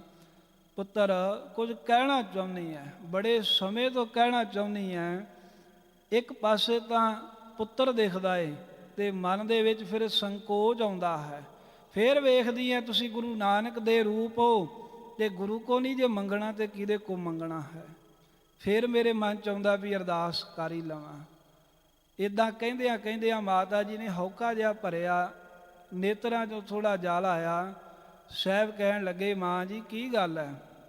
ਤੇ ਮਾਤਾ ਨਾਨਕੀ ਜੀ ਕਹਿੰਦੇ, ਕੁਝ ਨਹੀਂ, ਤੁਹਾਡੇ ਪਿਤਾ ਜੀ ਦੀ ਯਾਦ ਆ ਗਈ ਸੀ, ਇਸ ਕਰਕੇ ਨੇਤਰਾਂ 'ਚੋਂ ਜਲ ਆਇਆ। ਕਹਿੰਦੇ ਕੀ ਯਾਦ ਆਈ? ਕਹਿੰਦੇ ਜਦੋਂ ਕਰਤਾਰ ਕੀਰਤਪੁਰ ਸਾਹਿਬ ਸੱਚਖੰਡ ਚੱਲੇ ਸੀ ਨਾ ਗੁਰੂ ਹਰਗੋਬਿੰਦ ਸਾਹਿਬ, ਤੇ ਮੈਂ ਕਿਹਾ ਸੀ ਵੀ ਮਹਾਰਾਜ ਮੈਨੂੰ ਵੀ ਨਾਲ ਲੈ ਜਾਓ। ਤੇ ਮੈਨੂੰ ਕਹਿੰਦੇ ਸਨ, ਨਾਨਕੀ ਹਾਲਾਂ ਤੇ ਤੂੰ ਆਪਣੇ ਪੁੱਤਰ ਨੂੰ ਗੱਦੀ ਤੇ ਬੈਠਾ ਵੇਖਣਾ ਏ, ਤੂੰ ਆਪਣੀ ਗੋਦ ਦੇ ਵਿੱਚ ਕੁਝ ਸਮਾਂ ਆਪਣੇ ਪੋਤਰੇ ਨੂੰ ਖੜਾ ਕੇ ਆਏਂਗੀ, ਆਪਣੇ ਪੋਤਰੇ ਦੇ ਕੁਝ ਕੁ ਤੂੰ ਕੌਤਕ ਵੇਖ ਕੇ ਆਏਂਗੀ। ਤੇ ਮੇਰੇ ਨੇਤਰਾਂ 'ਚੋਂ ਜਲ ਤਾਂ ਆ ਗਿਆ ਵੀ ਇੱਕ ਤਾਂ ਉਹਨਾਂ ਦਾ ਵਚਨ ਸੀ ਵੀ ਪੁੱਤਰ ਗੁਰਿਆਈ ਤੇ ਵੇਖੇਂਗੀ, ਉਹ ਤਾਂ ਤੁਸੀਂ ਗੁਰਿਆਈ ਤੇ ਬੈਠੇ ਤੇ ਮਹਾਰਾਜ ਦਾ ਵਚਨ ਪੂਰਾ ਹੋ ਗਿਆ। ਹੁਣ ਮੈਂ ਝੂਰਦੀ ਇਹ ਹੈ ਵੀ ਮੇਰਾ ਸਰੀਰ ਬਿਰਧ ਹੈ, ਨਦੀ ਕਿਨਾਰੇ ਰੁਖੜਾ, ਕਿਚਰਕ ਬੰਨੈ ਧੀਰ, ਦਰਿਆ ਦੇ ਕੰਢੇ ਤੇ ਰੁੱਖ ਵਾਲੀ ਮੇਰੀ ਹਾਲਤ ਹੈ। ਕੀ ਤੁਹਾਡੇ ਪਿਤਾ ਜੀ ਦਾ ਵਚਨ ਛੋਟਾ ਪੈ ਜਾਏਗਾ? ਉਹਨਾਂ ਕਿਹਾ ਸੀ ਵੀ ਤੂੰ ਪੋਤਰਾ ਖੜਾ ਕੇ ਆਏਂਗੀ, ਕਿ ਪੋਤਰੇ ਦੇ ਮੈਨੂੰ ਦਿਦਾਰੇ ਨਹੀਂ ਹੋਣਗੇ? ਤੇ ਮਹਾਰਾਜ ਸਾਹਿਬ ਜੀ ਰਮਜ ਸਮਝ ਗਏ, ਕਹਿਣ ਲੱਗੇ, ਮਾਂ ਗੁਰੂ ਨਾਨਕ ਦੇ ਘਰ ਦੇ ਵਿੱਚੋਂ ਕੀ ਨਹੀਂ ਮਿਲਦਾ, ਅਰਦਾਸ ਕਰਾਂਗੇ ਆਪਣੇ ਹੱਥੀਂ, ਕਹਿੰਦੇ ਪੀਹਣ ਪੀਓ, ਇਹ ਅਖੰਡ ਜਾਪ ਹੋਵੇਗਾ, ਗੁਰੂ ਨਾਨਕ ਸਾਹਿਬ ਬਖਸ਼ਿਸ਼ਾਂ ਕਰਨਗੇ। ਤੇ ਸਾਧ ਸੰਗਤ ਇਲਾਹਾਬਾਦ, ਤਰਵੈਣੀ, ਜਿੱਥੇ ਵੱਡੀ ਸਿੱਖ ਸੰਗਤ ਗੁਰਦੁਆਰਾ ਹੈ, ਬੜੀ ਸਿੱਖ ਸੰਗਤ ਕਹਿ ਦਿੰਦੇ ਨੇ ਉਧਰ ਦੀ ਬੋਲੀ ਦੇ ਸਿੱਖ, ਉਸ ਗੁਰੂ ਘਰ ਦੇ ਵਿੱਚ ਭਾਈ ਬੰਨੋ ਵਾਲੀ ਬੀੜ ਸੀ ਮਹਾਰਾਜ ਦੇ ਕੋਲ, ਉਹਦਾ ਪ੍ਰਕਾਸ਼ ਕਰਵਾਇਆ। ਅਖੰਡ ਪਾਠ ਸਾਹਿਬ ਗੁਰੂ ਤੇਗ ਬਹਾਦਰ ਸਾਹਿਬ ਨੇ ਆਰੰਭ ਕੀਤਾ ਆਪ ਅਰਦਾਸ ਕਰਕੇ।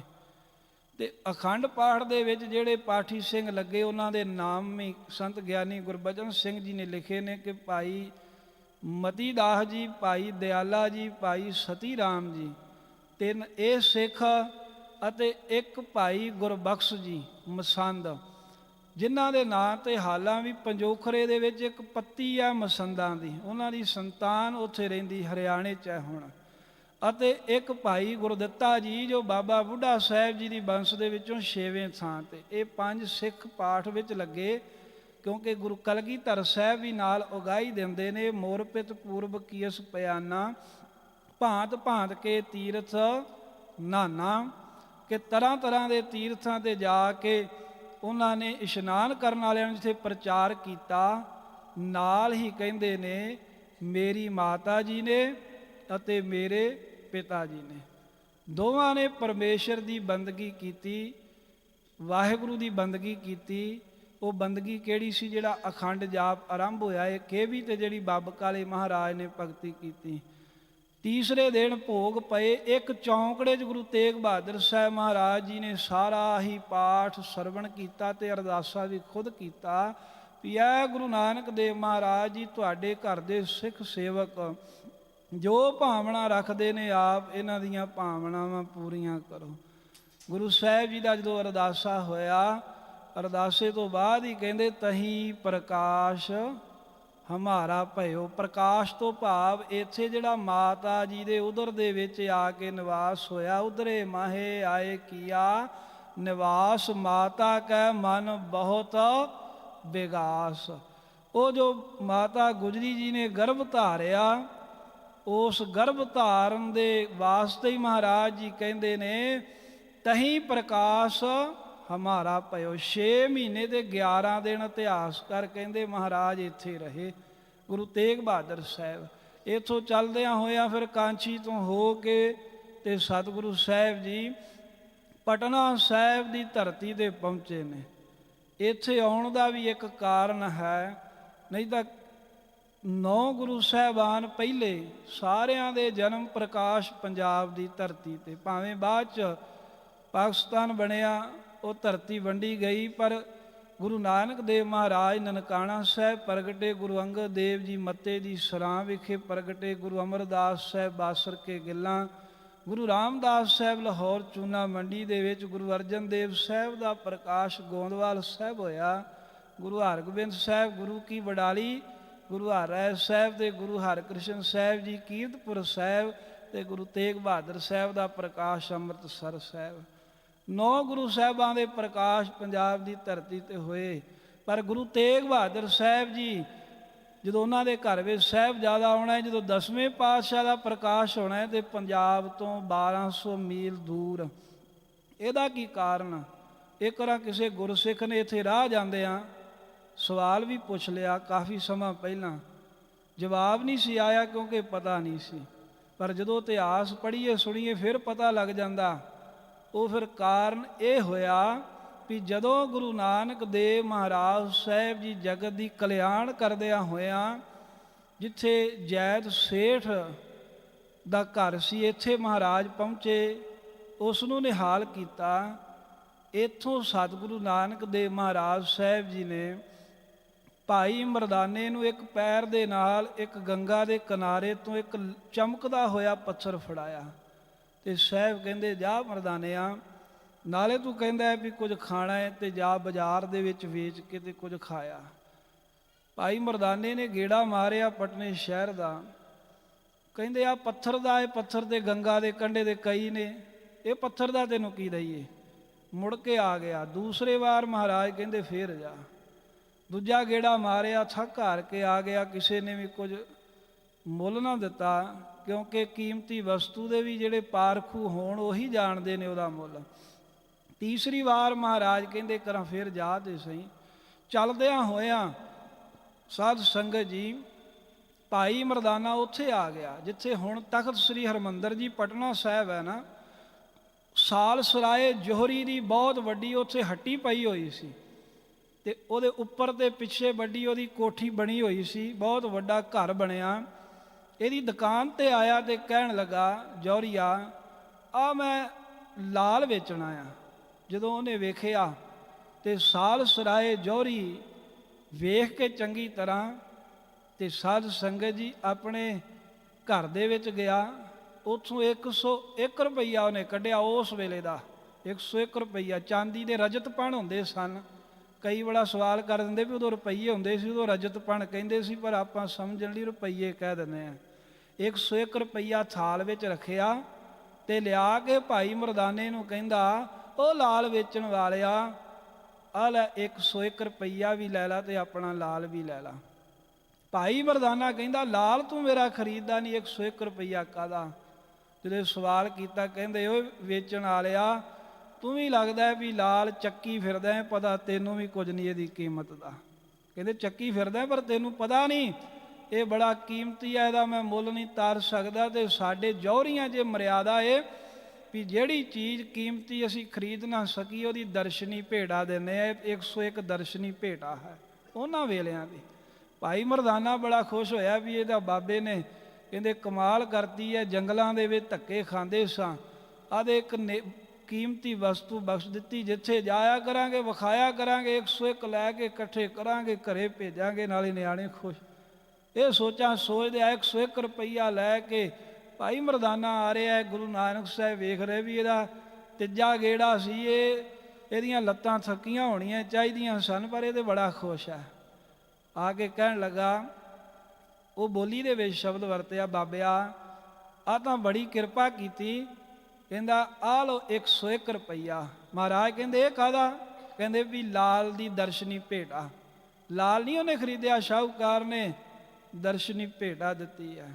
ਤੇ ਸਤਿਗੁਰੂ ਨਾਨਕ ਦੇਵ ਸਾਹਿਬ ਕਹਿੰਦੇ ਮਰਦਾਨਿਆ ਇਹ 101 ਰੁਪਈਆ ਮੋੜਿਆ ਨੂੰ ਕਹਿ ਜਾ ਤੇ ਸਾਡਾ ਲਾਲ ਖਰੀਦ, ਨਹੀਂ ਤੇ ਸਾਨੂੰ ਤੇਰੇ 101 ਰੁਪਏ ਦੀ ਲੋੜ ਕੋਈ ਨਾ।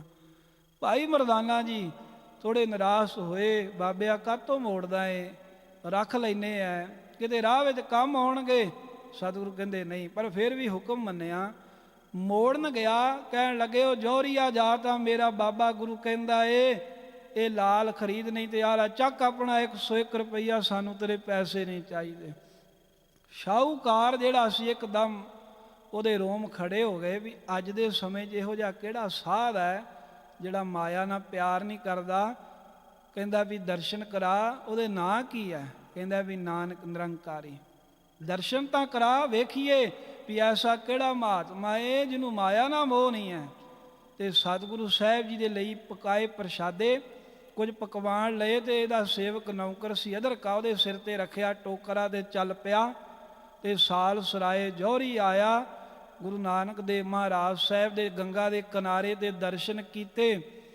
ਤੇ ਸਤਿਗੁਰੂ ਸਾਹਿਬ ਸੱਚੇ ਪਾਤਸ਼ਾਹ ਦੇ ਅੱਗੇ ਹੱਥ ਜੋੜੇ, ਤੇ ਆਉਂਦਿਆਂ ਹੀ ਮਹਾਰਾਜ ਨੇ ਟਣਕਾਰ ਮਾਰੀ, ਕਹਿਣ ਲੱਗੇ ਜੌਹਰੀਆ ਪੱਥਰ ਹੀ ਪਰਖਣੇ ਆਉਂਦੇ ਹੀ, ਕਦੀ ਆਪਣਾ ਆਪ ਵੀ ਪਰਖਿਆ ਹੀ, ਕਦੀ ਆਤਮਾ ਪਰਖੀ ਜਾਂ ਪੱਥਰ ਹੀ ਪਰਖਣੇ ਜਾਣਦਾ।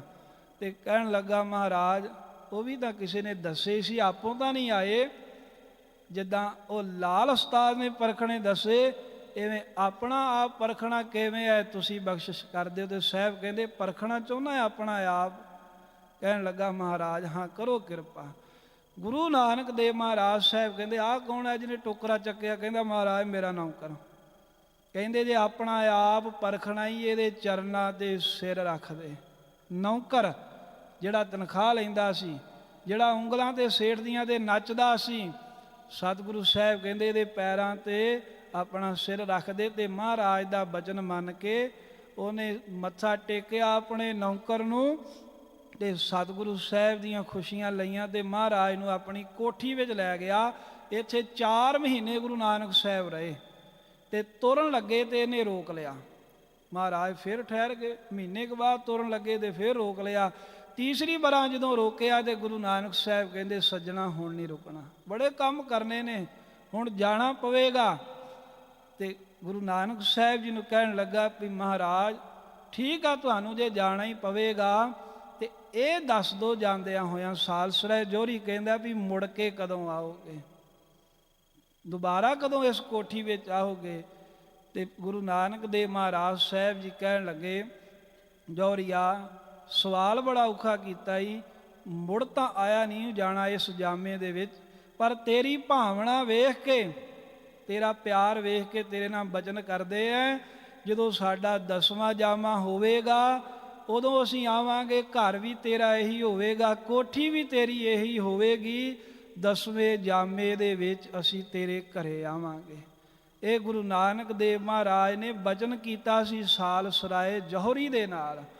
ਹੁਣ ਜਦੋਂ ਇਲਾਹਾਬਾਦ ਤੋਂ ਗੁਰੂ ਤੇਗ ਬਹਾਦਰ ਸਾਹਿਬ ਚੱਲ ਕੇ ਪਟਨੇ ਪਹੁੰਚੇ, ਮਹਾਰਾਜ ਨੇ ਤਾਂ ਅਗਾਹਾਂ ਜਾਣਾ ਸੀ, ਪਰ ਜਿਸ ਘਰ ਵਿੱਚ ਮਾਤਾ ਗੁਜਰੀ ਜੀ ਦਾ, ਮਾਤਾ ਨਾਨਕੀ ਜੀ ਦਾ ਉਤਾਰਾ ਕੀਤਾ, ਉਹ ਤੁਹਾਡਾ ਉਹੀ ਅਸਥਾਨ ਹੈ ਜਿਹਨੂੰ ਆਪਾਂ ਤਖਤ ਸ੍ਰੀ ਹਰਿਮੰਦਰ ਜੀ ਪਟਨਾ ਸਾਹਿਬ ਕਹਿੰਦੇ ਹਾਂ।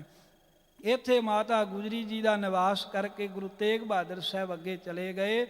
ਤੇ ਇੱਥੇ ਕੁਝ ਕੁ ਮਹੀਨੇ ਲੰਘੇ ਤੇ ਕਲਗੀਧਰ ਸਾਹਿਬ ਜੀ ਨੇ ਜੋ ਬਚਨ ਕਹੇ ਨੇ, ਤਹੀ ਪ੍ਰਕਾਸ਼ ਹਮਾਰਾ ਪਇਓ, ਪਟਨਾ ਸ਼ਹਿਰ ਵਿਖੇ ਭਵ ਲਿਓ। ਪਟਨਾ ਸ਼ਹਿਰ ਦੇ ਵਿੱਚ ਪੋਹ ਸੁਦੀ ਸਪਤਮੀ 23 ਪੋਹ 1723 ਬਿਕਰਮੀ ਐਤਵਾਰ ਦੇ ਦਿਹਾੜੇ ਅੰਮ੍ਰਿਤ ਵੇਲੇ ਆਪ ਨਾਰਾਇਣ ਕਲਾ ਧਾਰ, ਜਗ ਮੈਂ ਪਰਵਰਿਓ, ਨਿਰੰਕਾਰ ਆਕਾਰ, ਜੋਤ ਜਗ ਮੰਡਲ ਕਰਿਓ।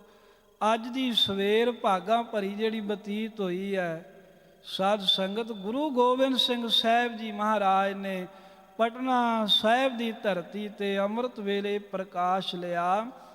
ਸਤਿਗੁਰਾਂ ਦੇ ਪ੍ਰਗਟ ਹੋਣ ਦੇ ਨਾਲ ਆਪ ਮੁਹਾਰੇ ਹੀ ਸਿੱਖ ਸੰਗਤਾਂ ਦੇ ਵਿੱਚ ਖੇੜਾ ਜਿਹਾ ਭਰ ਗਿਆ ਤੇ ਸਮਾਪਤੀ ਕਰਦਿਆਂ ਸੰਖੇਪ ਰੂਪ ਦੇ ਵਿੱਚ ਸਾਖੀ ਵਰਣਨ ਕਰਦਿਆਂ ਜਿੱਥੇ ਪਟਨੇ ਦੇ ਵਿੱਚ ਖੁਸ਼ੀਆਂ ਮਨਾਈਆਂ। ਸਾਧ ਸੰਗਤ ਜੀ ਉਸੇ ਹੀ ਸਵੇਰ 1200 ਮੀਲ ਕੁੜਾਮ ਨਗਰ ਦੇ ਵਿੱਚ ਭੀਖਣ ਸ਼ਾਹ ਫਕੀਰ ਨਵਾਜ਼ ਦਾ ਸਮਾਂ ਨਹੀਂ ਹੋਇਆ ਤੇ ਪੂਰਬ ਵਾਲੇ ਪਾਸੇ ਨੂੰ ਸਿਜਦੇ ਕਰਨ ਲੱਗ ਪਿਆ ਤੇ ਇਹਦੇ ਨਾਲ ਦੇ ਕਹਿਣ ਲੱਗੇ ਫਕੀਰ ਜੀ ਬਿਰਧ ਹੋ ਗਿਆ ਸੀ।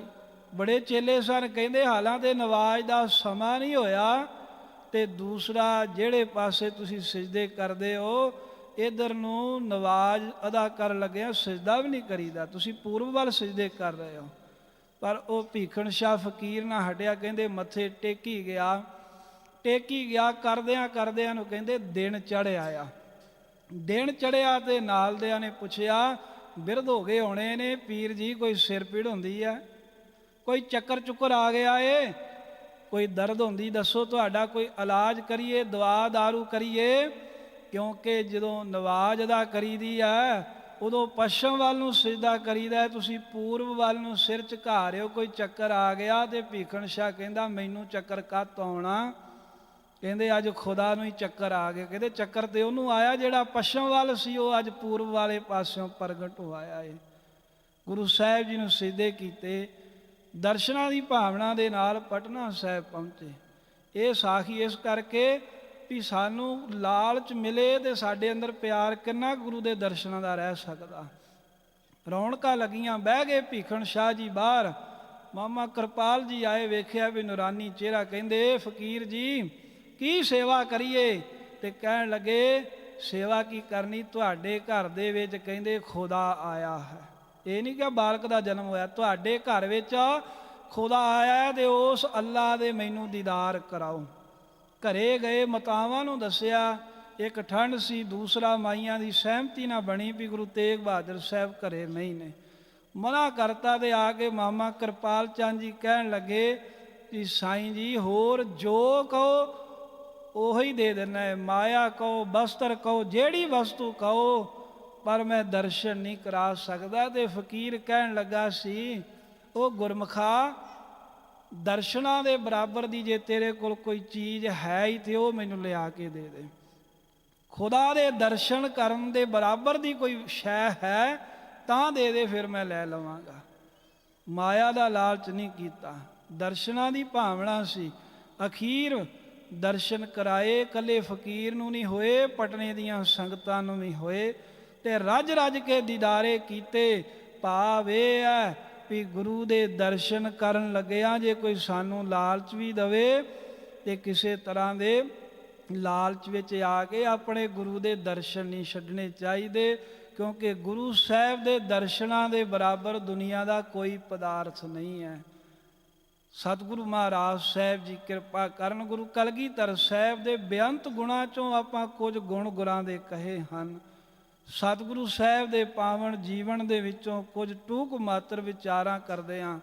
ਅਨੇਕਾਂ ਹੋਈਆਂ ਭੁੱਲਾਂ ਗਲਤੀਆਂ ਬਖਸ਼ ਦੇਣੀਆਂ ਗੁਰੂ ਮਹਾਰਾਜ ਤੇ ਗੁਰੂ ਕੀ ਸੰਗਤ ਸਮਰੱਥ ਹੈ, ਬਖਸ਼ਣਹਾਰ ਹੈ, ਬਖਸ਼ ਲੈਣਾ। ਬਹੁਤ ਬਹੁਤ ਧੰਨਵਾਦ ਹੈ ਗਿੱਲ ਸਾਹਿਬ ਜੀ ਦਾ, ਜੋ ਆਪ ਸੰਗਤਾਂ ਦੇ ਦਰਸ਼ਨ ਸਮੇਂ ਸਮੇਂ 'ਤੇ ਕਰਾਉਂਦੇ ਰਹਿੰਦੇ ਹਨ। ਇਹ ਵੀ ਇੱਕ ਵਸੀਲਾ ਹੀ ਹੁੰਦਾ ਹੈ। ਪ੍ਰਧਾਨ ਸਾਹਿਬ, ਮੈਨੇਜਰ ਸਾਹਿਬ, ਸਮੂਹ ਪ੍ਰਬੰਧਕ ਕਮੇਟੀ ਜੋ ਬੜੇ ਸੋਹਣੇ ਸੁਚੱਜੇ ਢੰਗ ਦੇ ਨਾਲ ਇਹ ਪ੍ਰਬੰਧ ਚਲਾਉਂਦੇ ਹਨ। ਸਤਿਗੁਰੂ ਮਹਾਰਾਜ ਸਾਹਿਬ ਕਿਰਪਾ ਕਰਨ, ਸਮੂਹ ਕਮੇਟੀ ਦੇ ਸਿਰ ਤੇ ਮਿਹਰ ਭਰਿਆ ਹੱਥ ਰੱਖਣ। ਸਰਬੱਤ ਸੰਗਤਾਂ ਨੂੰ ਗੁਰੂ ਸਾਹਿਬ ਜੀ ਆਪਣੇ ਦਰੋਂ ਘਰੋਂ ਬੇਅੰਤੀ ਖੁਸ਼ੀਆਂ ਬਖਸ਼ਣ। ਖੁਸ਼ੀਆਂ ਦਾ ਦਿਹਾੜਾ ਏ ਤੇ ਕਲਗੀਧਰ ਮਹਾਰਾਜ ਸਾਹਿਬ ਦੇ ਦਰ ਤੋਂ ਸਰਬੱਤ ਦੀਆਂ ਹੀ ਝੋਲੀਆਂ ਭਰਨ। ਗੁਰੂ ਸਾਹਿਬ ਬੜੇ ਰਹਿਮ ਦਿਲ ਨੇ ਤੇ ਗੁਰੂ ਸਾਹਿਬ ਜੀ ਬੜੇ ਹੀ ਕਿਰਪਾਲੂ ਹਨ। ਖੰਡੇ ਬਾਟੇ ਦਾ ਅੰਮ੍ਰਿਤ ਜਿਨ੍ਹਾਂ ਛਕਿਆ ਏ ਉਹ ਵਡਭਾਗੇ ਨੇ, ਜਿਨ੍ਹਾਂ ਨੇ ਹਾਲਾ ਅੰਮ੍ਰਿਤ ਨਹੀਂ ਛਕਿਆ। ਬੇਨਤੀ ਹੈ ਭਾਈ, ਗੁਰੂ ਸਾਹਿਬ ਵਾਲੇ ਬਣੀਏ। ਗੁਰੂ ਕਲਗੀਧਰ ਦੀਆਂ ਜੇ ਖੁਸ਼ੀਆਂ ਲੈਣੀਆਂ ਨੇ, ਪੀਵਹੁ ਪਹੁ ਖੰਡ ਧਾਰ ਹੋਏ ਜਨਮ ਸੁਹੇਲਾ। ਅੰਮ੍ਰਿਤ ਛਕਣ ਦੇ ਨਾਲ ਹੀ ਜਨਮ ਸੁਹੇਲਾ ਹੋਣਾ ਏ। ਅੰਮ੍ਰਿਤ ਛਕੋ, ਗੁਰੂ ਵਾਲੇ ਬਣੋ। ਸਤਿਗੁਰੂ ਮਹਾਰਾਜ ਸਾਹਿਬ ਸੱਚੇ ਪਾਤਸ਼ਾਹ ਦੇ ਇੱਕ ਵਾਰ ਫੇਰ ਪ੍ਰਕਾਸ਼ ਦਿਹਾੜੇ ਦੀਆਂ ਆਪ ਸਰਬੱਤ ਸੰਗਤਾਂ ਨੂੰ ਬੇਅੰਤ ਬੇਅੰਤ ਵਧਾਈਆਂ ਹੋਣ। ਸਾਰੀ ਸੰਗਤ ਗੱਜ ਵੱਜ ਕੇ ਆਖੋ ਵਾਹਿਗੁਰੂ ਜੀ ਕਾ ਖਾਲਸਾ, ਵਾਹਿਗੁਰੂ ਜੀ ਕੀ ਫਤਿਹ। ਵਾਹਿਗੁਰੂ ਜੀ ਕਾ ਖਾਲਸਾ, ਵਾਹਿਗੁਰੂ ਜੀ ਕੀ ਫਤਿਹ। ਬਹੁਤ ਬਹੁਤ ਧੰਨਵਾਦ ਭਾਈ ਸਾਹਿਬ ਭਾਈ ਮਨਜੀਤ ਸਿੰਘ ਜੀ, ਜੋ ਕਥਾਵਾਚਕ ਦੀ ਸੇਵਾ ਇਸ ਵੇਲੇ ਗੁਰਦੁਆਰਾ ਸਾਹਿਬ ਪਾਤਸ਼ਾਹ ਨੌਵੇਂ ਬਾਬਾ ਬਕਾਲਾ ਵਿਖੇ ਨਿਭਾ ਰਹੇ ਨੇ।